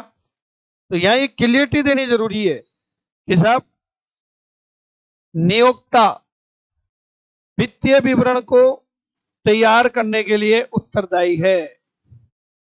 ये कई बार एग्जाम में पूछा गया क्वेश्चन है। अभी अभी पिछली बार जो एबीएसटी का कॉलेज लेक्चर का एग्जाम हुआ था, उसमें ऑडिट में 50 क्वेश्चन आते हैं, और ये सिंपल सा क्वेश्चन आया था कि वित्तीय विवरण को तैयार करने का दायित्व किसका है? बताओ किसका है? नियोक्ता का। इंटरनल कंट्रोल सिस्टम स्थापित करने की जिम्मेदारी किसकी है? बताओ किसकी है? मैं आपको पढ़ाई तो सकता हूं, तुम्हारा मन नहीं लगता पढ़ाई में, तो मेरी क्या जिम्मेदारी उसमें? वो तो तुम्हारी जिम्मेदारी की मन लगाओ। तुम्हारे यहां सिस्टम सॉलिड होना चाहिए। और कपट एवं त्रुटि को खोजने एवं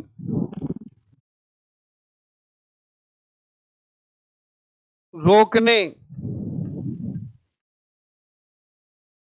का दायित्व किसका है? नियोक्ता का। ये ध्यान रखना, ये हमारा दायित्व नहीं है। तुम संस्था चला रहे हो, तुम व्यापार कर रहे हो, तुम्हारे यहां फ्रॉड हो रहा है, और उत्तरदायी मैं मानूं तुम्हारे यहां ऑडिट करने आया था, तुमने उत्तरदायी मेरे को कर दिया। फिर तुम क्या कर रहे थे पूरी साल व्यापार में? मैं कोशिश करूंगा, ढूंढने में आएंगे तो बताऊंगा, नहीं आए तो नहीं बताऊंगा। तो लोग कहेंगे सर फिर आपकी क्या जिम्मेदारी है, आपका क्या दायित्व है? सब हम तो संत महात्मा है, हमारा काम तो राय देना है। मेरा दायित्व क्या है बताओ?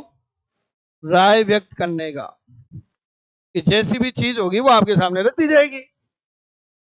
मेरा दायित्व थोड़ी आपकी बैलेंस शीट बनाऊं, मेरा दायित्व थोड़ी आपकी अकाउंटिंग तैयार करूं, मेरा दायित्व थोड़ी कि तुम्हारे यहां फ्रॉड ढूंढूं। जो होंगे वो मैं बता दूंगा, जो मेरे पकड़ में आएंगे बता दूंगा। ये अंकेक्षक के दायित्व है। ये सारी चीजें हमेशा किस में लिखी जाती है बताओ? नियुक्ति पत्र। क्लियर है? आगे बात सुन, क्या सोच रहे हो? दिमाग में तो चल रहा है कुछ? पूछो, मन में मत रखो, क्योंकि बहुत बारीक क्वेश्चन आते हैं, और इजी जो पेपर लगेगा वो ज्यादा टफ होता है, क्योंकि कंफ्यूजन की रेट होता है वहां पे। कुछ पूछना चाह रहे हो? Internal control system. अच्छा ये क्या होता है? आंतरिक नियंत्रण तंत्र क्या होता है? आप बताओ, कौन बताएगा? नहीं, मैनेजमेंट की बात है। इंटरनल कंट्रोल सिस्टम, अच्छा कौन सी दुकान पे मिलता है, मैं ले आऊं, खरीद लाऊं? किराने की दुकान पे जाऊं, भाई साहब 1 किलो इंटरनल कंट्रोल सिस्टम तोल दो? ये कोई प्रोडक्ट थोड़ी है, ये क्या है? प्रोसेस। और जो आपको स्थापित करनी पड़ती है, जैसे आपको पढ़ना है, फर्स्ट ग्रेड बनना है, ठीक है, तो आपका सिस्टम आपको बनाना पड़ेगा कि मुझे कैसे पढ़ना है, किस तरीके से पढ़ना है, मेरे यहाँ पे फ्रॉड नहीं हो, चोरी नहीं हो। तो सिस्टम बनाने की जिम्मेदारी किसकी है? आपकी। समझ में आ रही बात? और कोई डाउट किसी को? पूछो, क्या चल रहा था मन में? ठीक है, और कोई डाउट? आगे बढ़े। तो ये नियुक्ति पत्र में शामिल होता है साहब। अब बात आती है कि चलो देखो आपकी एंगेजमेंट हो गई, टर्म्स कंडीशन सब डिसाइड हो गई, लेकिन बाद में सामने वाला पलटी मार रहा है। ये बात समझ में आ रही है? यानी कि नियुक्ति की शर्तों में परिवर्तन। टॉपिक का नाम क्या है? नियुक्ति की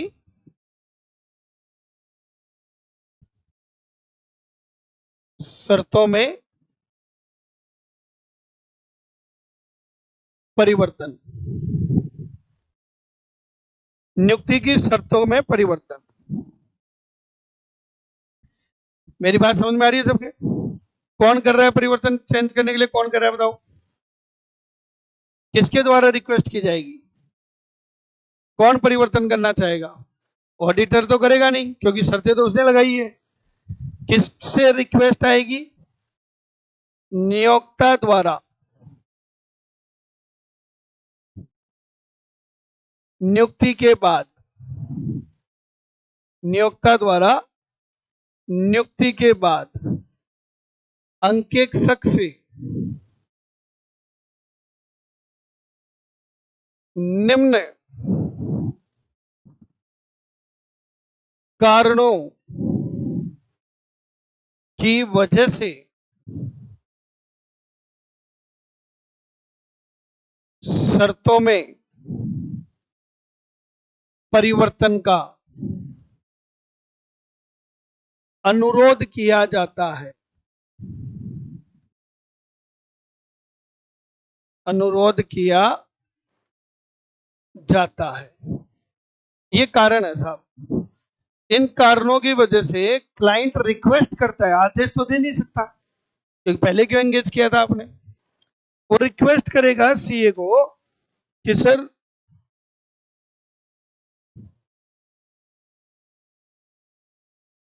समझ में आ रही बात। वो रिक्वेस्ट करेगा सीए को कि सर ये जो अपनी टर्म्स कंडीशन फाइनल हुई थी उसको चेंज करो। वो चेंज करने की रिक्वेस्ट कर रहा है। तो अब मैं आपसे यही पूछ रहा हूं कि वो ऐसा क्यों कर रहा है। पहले उसके समझ में नहीं आई थी क्या बात, क्या कारण हो सकते हैं बताओ बच्चों। किन कारणों की वजह से क्लाइंट रिक्वेस्ट कर रहा है कि सर शर्तों को बदल लो। कोई कारण है कार्य क्षेत्र को बढ़ाने के लिए। और आप बढ़ाना क्यों चाहते हो, पहले क्यों नहीं बढ़ाया। ये तो गलत बात है ना। पहले तो मुझे कहा सर कुछ भी काम नहीं है, मैंने 5,000 फीस में हाँ कर दी, अब तुम काम बढ़ाए जा रहे हो बढ़ाए जा रहे हो, तो या तो फीस बढ़ाओ भाई। ऐसे थोड़ी होगा।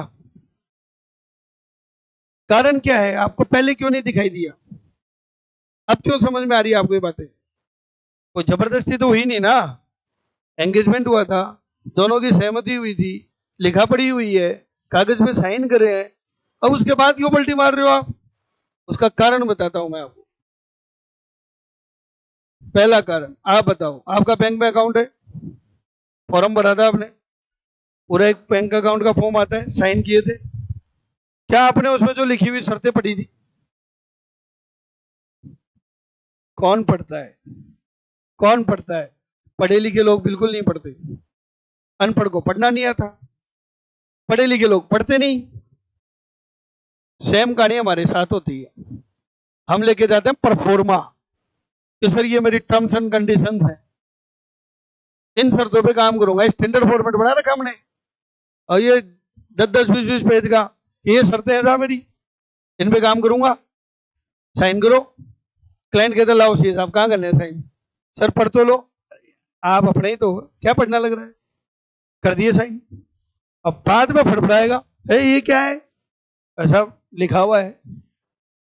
समझ तो बाद में आती ना आदमी को। तो बताओ इसको क्या कहते हैं, इसको कहते हैं मिसअंडरस्टैंडिंग, गलत फहमी।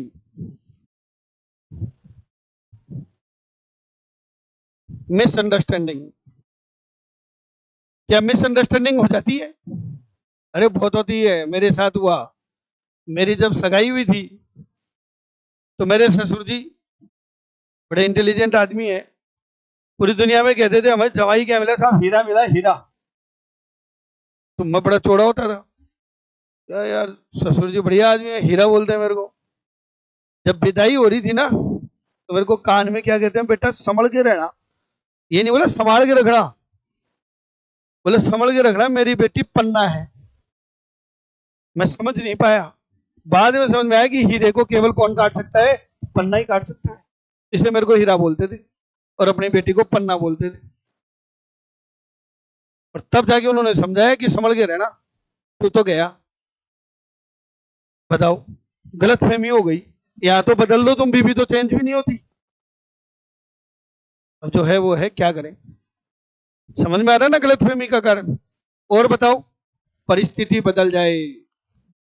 जब एंगेजमेंट हुई थी तब परिस्थिति अलग थी और अब परिस्थिति अलग है। परिस्थिति में क्या हो जाए, बदलाव आ जाए। ठीक है, सिचुएशन बदल गई तो आपको शर्तें भी बदलनी पड़ती है। और एक तीसरा कारण है जो खतरनाक है, ये दो तो समझ में आते हैं कि गलतफहमी है दूर कर लेते हैं, परिस्थिति बदल गई एडजस्ट कर लेते हैं। तीसरा खतरनाक कारण है कि नियोक्ता अंकेक्षक के क्षेत्र को प्रतिबंधित करना चाहता है। नियोक्ता अंकेक्षक के क्षेत्र को प्रतिबंधित करना चाहता है, रेस्ट्रिक्टेड करना चाहता है।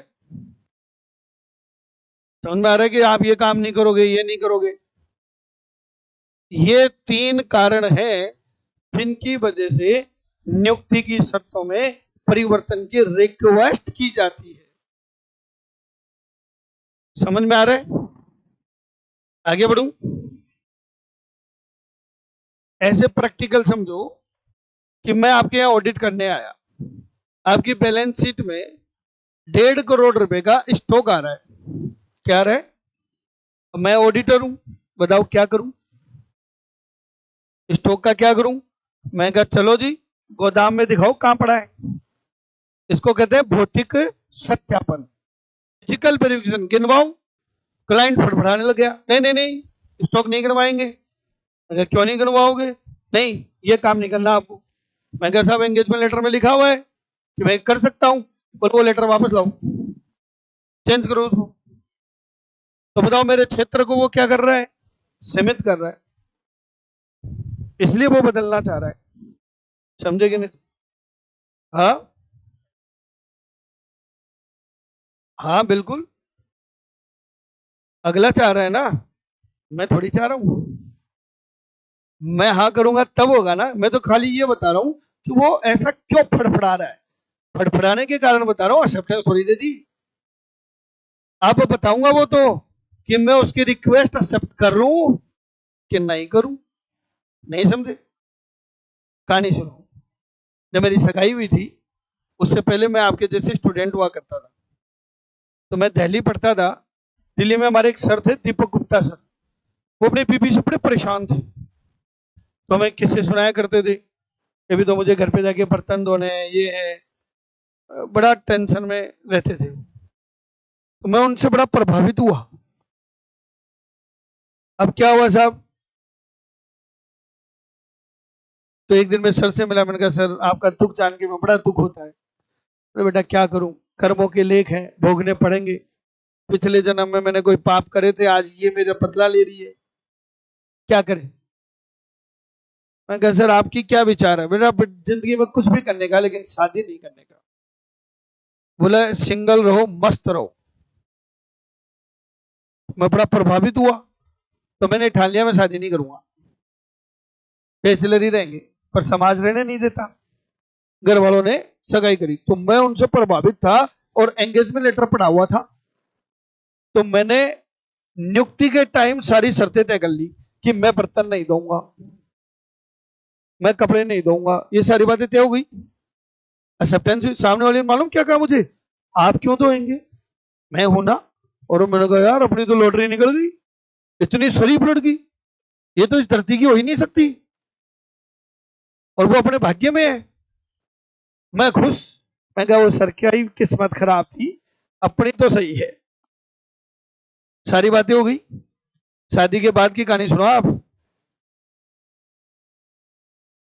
किचन में बर्तन पड़े थे, बोले कौन धोएगा? मेरे को ऐसा कहा उसने। मैं भाग के क्या लेके आया, एंगेजमेंट लेटर। मैंने कहा पढ़, तेरे साइन है। बोले इसको साइड में रखो, अब बात करते। अब बताओ, दादागिरी, बर्तन तुमको धोने हैं, कर रहे ना दादागिरी। अगला साइन करने के बाद दादागिरी कर रहा है, बदलने के लिए बोल रहा है। अब आप तो बताओ मुझे क्या करना चाहिए? कहानी तो सुन ली, बताओ। आप जिनकी शादी नहीं हुई वो सीख लो, जिनकी हो गई वो भी समझ रहे होंगे क्या करना चाहिए। बताओ, बीबी ने कहा कि बर्तन धोने पड़ेंगे, पहले क्या कहा था कि नहीं आप क्यों धोएंगे, क्या करें बताओ? है नहीं तो मानू कि नहीं मानू, बताओ? ऐसे ही मेरा नाम जेके जी थोड़ी है। मेरे घर वालों ने बचपन में मेरा नाम जेके जी रख दिया था। ठीक है, लोगों को लगता है कि जुगल किशोर गोयल, जबकि इसकी फुल फॉर्म अलग है, जोरू का गुलाम। बचपन में रख दिया था घर वालों ने नाम, आप समझ रहे हो? चलो बताओ बच्चों, क्या करूं, सुनूं कि नहीं सुनूं? ऐसे कैसे, मैन विल बी मैन, ऐसे यार क्या बात करता है? क्यों देंगे, मर्द है मर्द। सर ये सब निकल जानी है एकड़ी, पिटपुटा जाओगे घर भाई। कारण तो पूछूं? तो अगर कोई नियोक्ता शर्तों में परिवर्तन करने के लिए कह रहा है तो आप उससे कारण पूछेंगे, उसकी सुनेंगे नहीं सुनेंगे? बताओ सुनो कि नहीं सुनो? मैंने मेरी बीवी से पूछा कि तू मुझे बर्तन धोने के लिए क्यों बोल रही है। अब वो मुझे कारण क्या देती है कि देखो मैं बर्तन धोऊंगी तो मेरे हाथों की खूबसूरती खराब हो जाएगी, मेरे हाथ कट फट जाएंगे। बताओ ये कारण जस्टिफाइड है या नहीं है? ये बोले जस्टिफाइड है।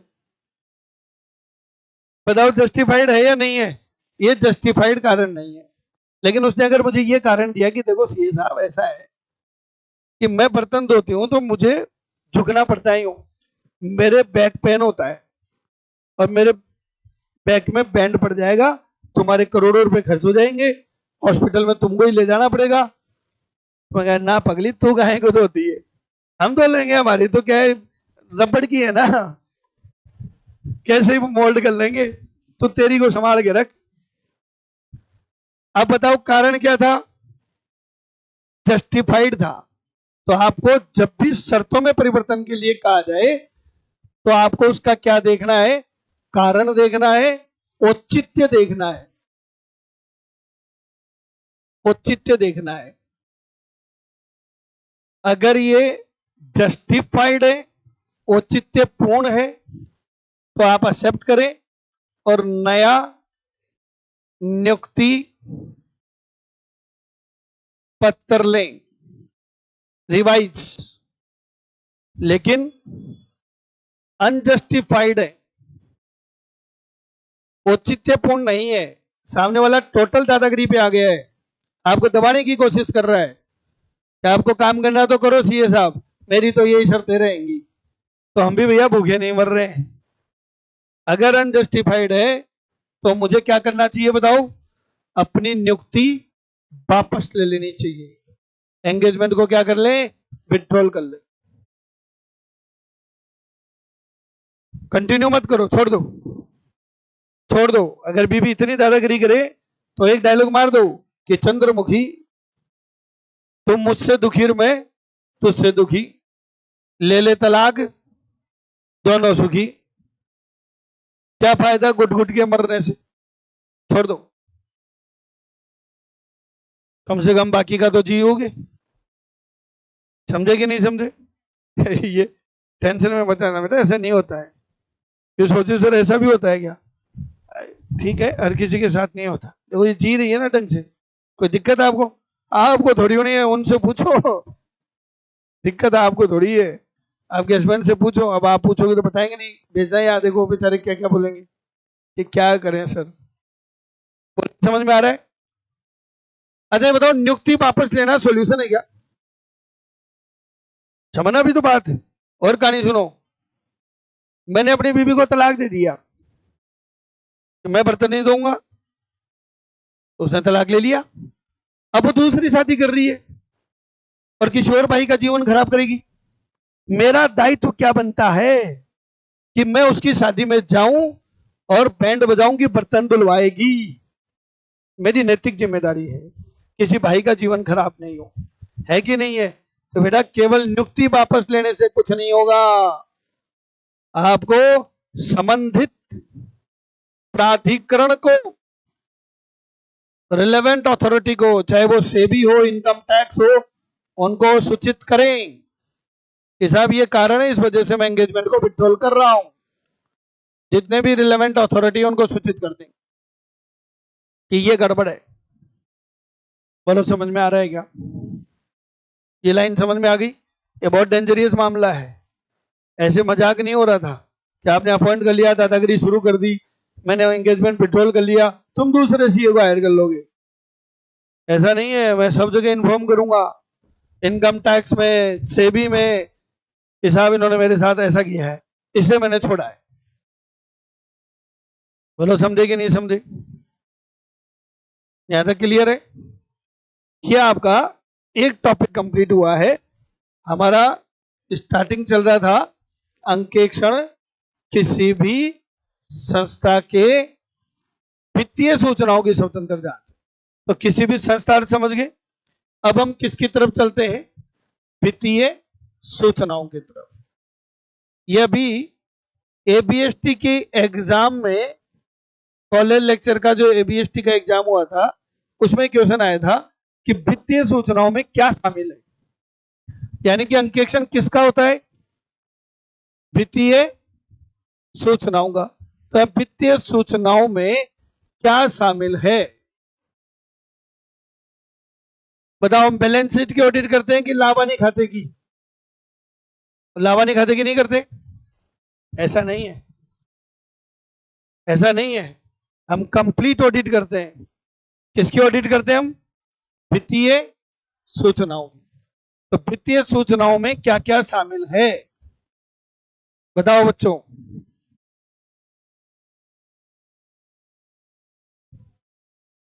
Balance sheet, profit and loss account, commerce वाले हो समझ रहे होंगे। बैलेंस शीट क्या दिखाती है, आर्थिक स्थिति, असेट्स और लायबिलिटी, या आपकी पोजीशन क्या है, कितने की असेट्स है और कितने की आपके पास में लायबिलिटी है, आपकी खुद की पूंजी क्या है। लाभ हानि खाता क्या बताता है, आपके द्वारा किए गए क्रियाकलापों का परिणाम क्या रहा, लाभ हुआ कि हानि हुई। दो बातें तो समझ में आ गई। तो बताओ ऑडिट किसकी करते हैं हम, पी एंड एल की बैलेंस शीट की, दोनों, क्योंकि हम ऑडिट किसकी करते हैं, वित्तीय सूचनाओं की। दो बातें समझ में आ गई। तीसरी चीज, कैश फ्लो स्टेटमेंट, शॉर्टकट में लिखा हूं, समझ में आ रहा है ना। नगद प्रवाह विवरण, ये हमें क्या बताता है, नगद का प्रवाह बताता है, कहां से पैसा आया और कहां पैसा गया। समझ में आ रहा है। क्या कैश फ्लो सबको बनाना जरूरी है, नहीं। निजी कंपनी, ऑफिसी, गवर्नमेंट कंपनी, इनको कैश फ्लो बनाने की आवश्यकता नहीं, पर जिनका बनेगा वो ऑडिट का पार्ट होगा। ये बात समझ में आ रही है। चौथी चीज, नोट्स टू अकाउंट्स, लेखों पर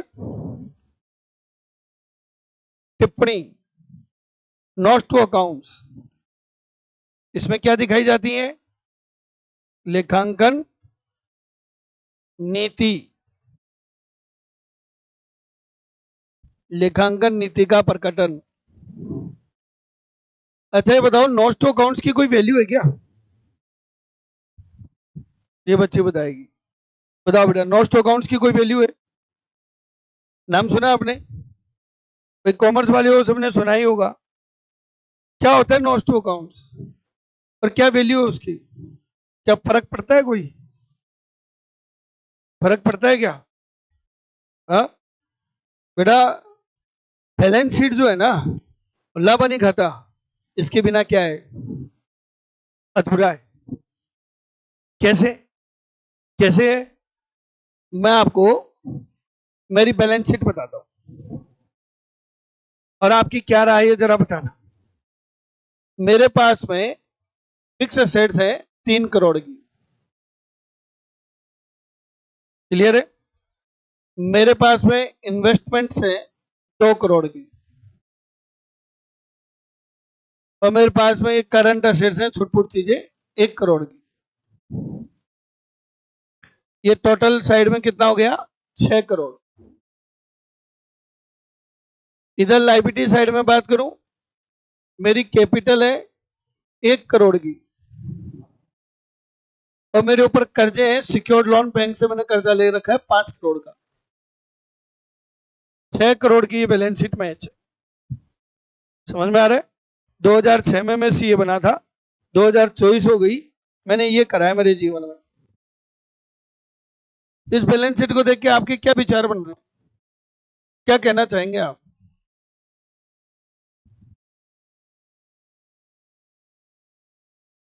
भाई आप कॉमर्स के स्टूडेंट हो, आपको मैंने बैलेंस शीट दे दी, आपके क्या विचार बन रहे हैं मेरे बारे में,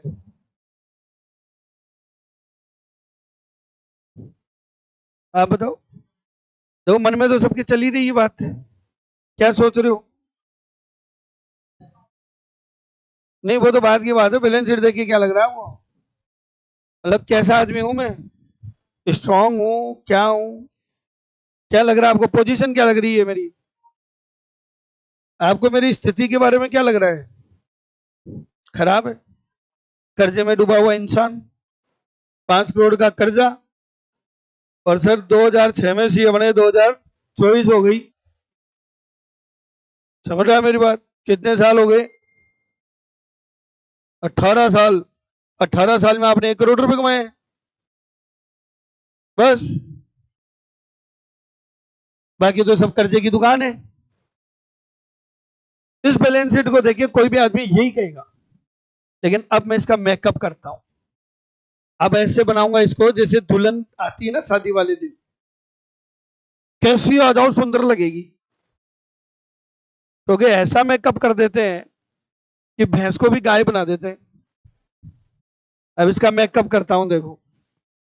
नॉट टू अकाउंट्स, केवल एक शब्द कहूंगा, केवल एक शब्द। स्थायी संपत्तियों को, स्थायी संपत्ति को ऐतिहासिक लागत पर दर्ज किया गया है। Fix assets are booked on historical cost basis, दर्ज किया गया है। अगर मैं ये बात नहीं लिखूंगा तो आपकी मेरे प्रति सोच अलग रहेगी। ये लिखते ही आपकी सोच चेंज हो सकती है। अब आप क्या सोच रहे हैं कि ये जो 3 करोड़ की फिगर है, ये वो है जितने में मैंने खरीदी थी। समझ लो, प्रताप नगर में मेरे पास सेक्टर 18 में एक जमीन पड़ी है। मैंने खरीदी थी 2007 में, और मैंने 2007 में खरीदी थी 14 लाख में, जिसपे 10 लाख का मैंने लोन लिया था। जेब से कितने लगाए थे? 4 लाख रुपए, बस इतने ही थे मेरे पास। 14 लाख रुपए में खरीदी थी। समझ रहा है मेरी बात? अब आ गया कोचिंग हब बाजू में ही, और जब खरीदी थी तब वो एरिया था जंगल।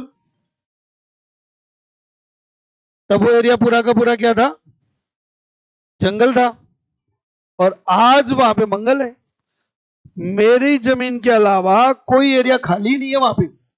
सब जगह मकान बन गए, पूरा एकदम डेवलप है, रोडें बन गई, पार्क बन गए, शानदार एरिया डेवलप हो गया। उस मकान की कीमत आज की डेट में 1.5 करोड़ है जमीन की। मैंने खरीदा कितने में था? मेरी बैलेंस शीट में कितना आ रहा होगा? 14 लाख आ रहा है। पर वैल्यू क्या है?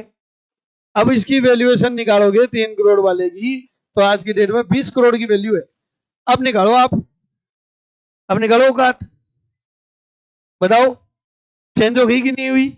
तो जब तक ये मेकअप नहीं करोगे, सही स्थिति समझ में नहीं आएगी। समझ में आ रहा है कि नहीं आ रहा?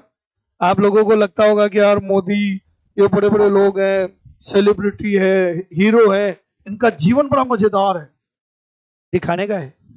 गोलगप्पे खा सकते हैं क्या बाहर खड़े होंगे? वो अपने ही मजे हैं। वो गोलगप्पे खाएंगे, गोलगप्पे वाला ही सेल्फी लेने लग जाएगा, सर प्लीज।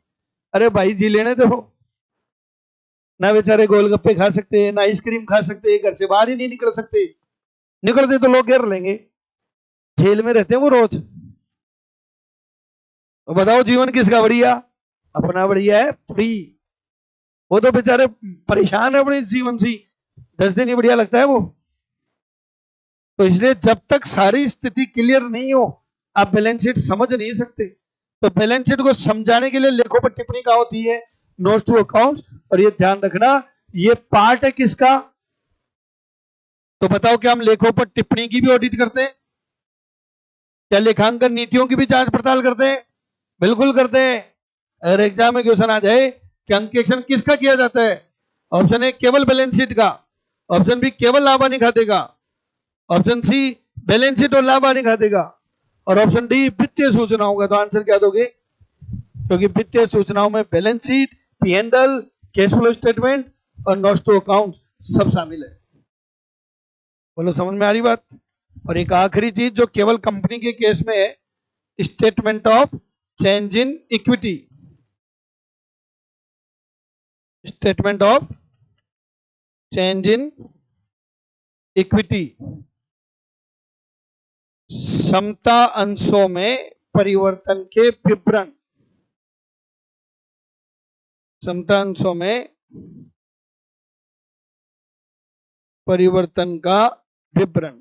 क्योंकि कंपनी के केस में क्या होता है, लोग शेयर खरीदते रहते हैं और बेचते रहते हैं। तो ड्यूरिंग द ईयर कितने शेयर खरीदे गए, कितने बेचे गए, उसका एक स्टेटमेंट बनता है। वो भी किसका पार्ट है? वित्तीय सूचनाओं। तो हम ऑडिट वित्तीय सूचनाओं की करते हैं और वित्तीय सूचनाओं में ये सब शामिल है। बोलो समझ में आ गई बात?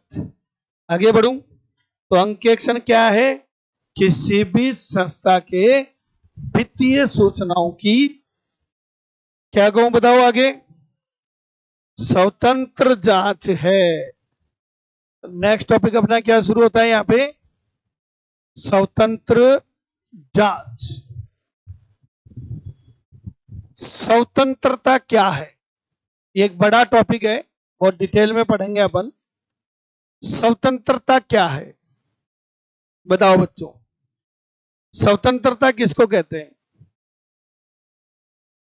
स्वतंत्रता क्या है? किसी भी व्यक्ति की मानसिक स्थिति है। स्वतंत्रता क्या है? किसी भी व्यक्ति की मानसिक स्थिति है, आपकी दिमाग की सोच है, एवं व्यक्तिगत आपका चरित्र है। व्यक्तिगत चरित्र है। एक बेईमान आदमी कभी भी स्वतंत्र नहीं हो सकता। अब सरकारी नौकरी लग गए और रिश्वत लेने लग गए तो वो वाली इज्जत आपकी नहीं रहेगी जो बिना रिश्वत लिए आपकी इज्जत होती। सामने वाला चार बातें सुना जाएगा आपको क्योंकि आप पैसों में बिक गए। तो जो ईमानदार है वो ही स्वतंत्र है। तो मानसिक स्थिति और व्यक्तिगत चरित्र है जो उसे अपना निर्णय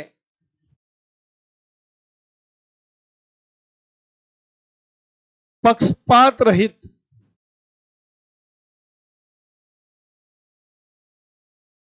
लेने की मजबूती प्रदान करता है। यह आपकी वो मेंटल स्टेटस है, ये आपकी वो सोच है, ये आपका वो करैक्टर है जो आपको एक पावर देता है कि आप किसी से भी प्रभावित नहीं हो। समझ में आ रहा है? जो उसे अपना निर्णय पक्षपात रहित लेने की मंजूरी प्रदान करता है बिना किसी दबाव या प्रभाव के, बिना किसी दबाव या प्रभाव के, विदाउट गेटिंग इन्फ्लुएंस और प्रेशराइज। आपने किसी तरह का कोई प्रेशर नहीं लिया, किसी से इन्फ्लुएंस नहीं हुए और आप बाइसनेस के बिना काम कर रहे हो, इसको स्वतंत्रता कहते हैं। तो ऑडिटर किसी भी व्यक्ति से प्रभावित हुए बिना अपना निर्णय स्वयं लेगा, लेकिन प्रैक्टिकली ऐसा संभव होता नहीं क्योंकि हम भी इंसान हैं। सामने वाला क्लाइंट कहता है सर रिपोर्ट सही देना, मैं कहा सही होगी तो दूंगा ना। फिर इतने में गांधी जी आ जाते हैं बीच में ही, अब बोलो सर, अब बोलो ना क्या रिपोर्ट देनी है, मामला गड़बड़। स्वतंत्रता तो गई तेल लेने। बोलो समझे कि नहीं समझे? ऐसा होता है, उसको कहते हैं स्वतंत्रता के खतरे, थ्रेट्स टू इंडिपेंडेंस, कि हम स्वतंत्र क्यों नहीं रह पाते। और कोई भी प्रोफेशन हो स्वतंत्रता जरूरी है। एक डॉक्टर ऑपरेशन करता है, पूरी चीराफाड़ी कर देता है, मालूम आपको ये बात? मेरे फादर का पेट का ऑपरेशन हुआ, ये यहां से कट मारा है यहां तक, पूरा यो जैसे वो होती है ना कोई ढक्कन खोलते हैं, ऐसे पूरा यो काट के यो पेट के ढक्कन खोल लिया और उसके अंदर से चीज निकाल के कटिंग कर पुरा के सिलाई करके वापस पैक कर दिया।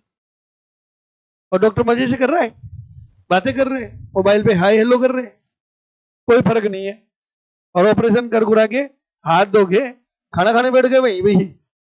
अब पेशेंट आधा खुला हुआ आधा सिला हुआ है, और वही खाना खा रहे हैं मजे से, बातें कर रहे हैं। अरे इमोशन है कि नहीं उनमें? लेकिन वही डॉक्टर अगर अपनी बेटी का ऑपरेशन करेगा तो उसके हाथ कांपेंगे। इसको कहते हैं स्वतंत्रता।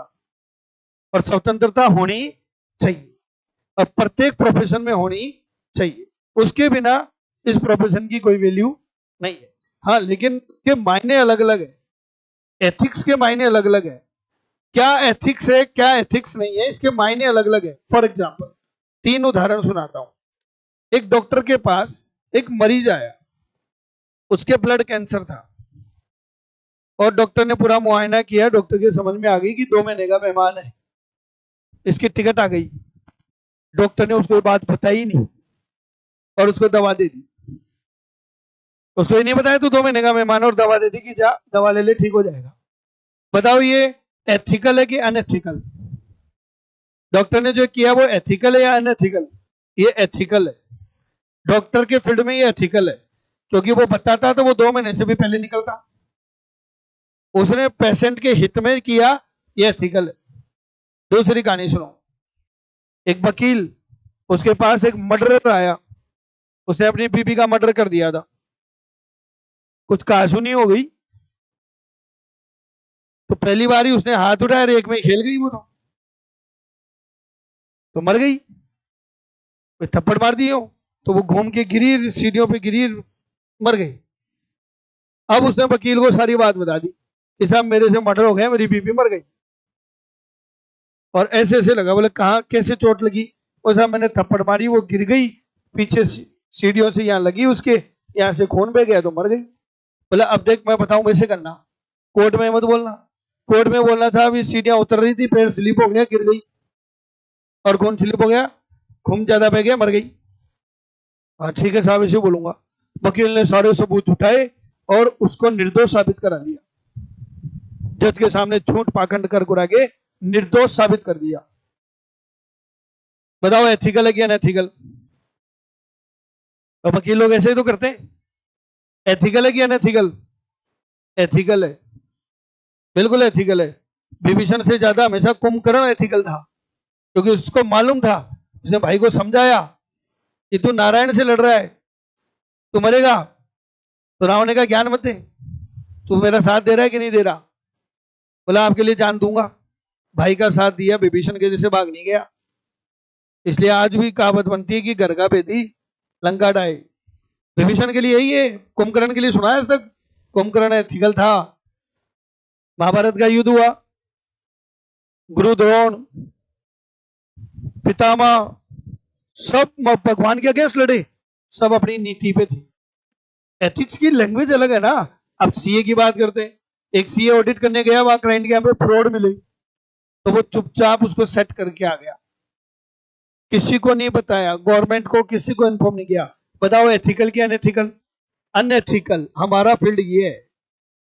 हमारे फील्ड में हमें पहले ज्ञान दिया जाता है, जिसकी खाओगे उसकी बजाओगे, जिस थाली में खाओगे उसी में छेद करना है। जिस क्लाइंट ने आपको अपॉइंट किया है, जो आपको पैसा दे रहा है, उसने अगर कोई फ्रॉड किया है तो उसके फ्रॉड को किसको इन्फॉर्म करना है? इनकम टैक्स को, गवर्नमेंट को। क्या करें? ये हमारे एथिक्स है।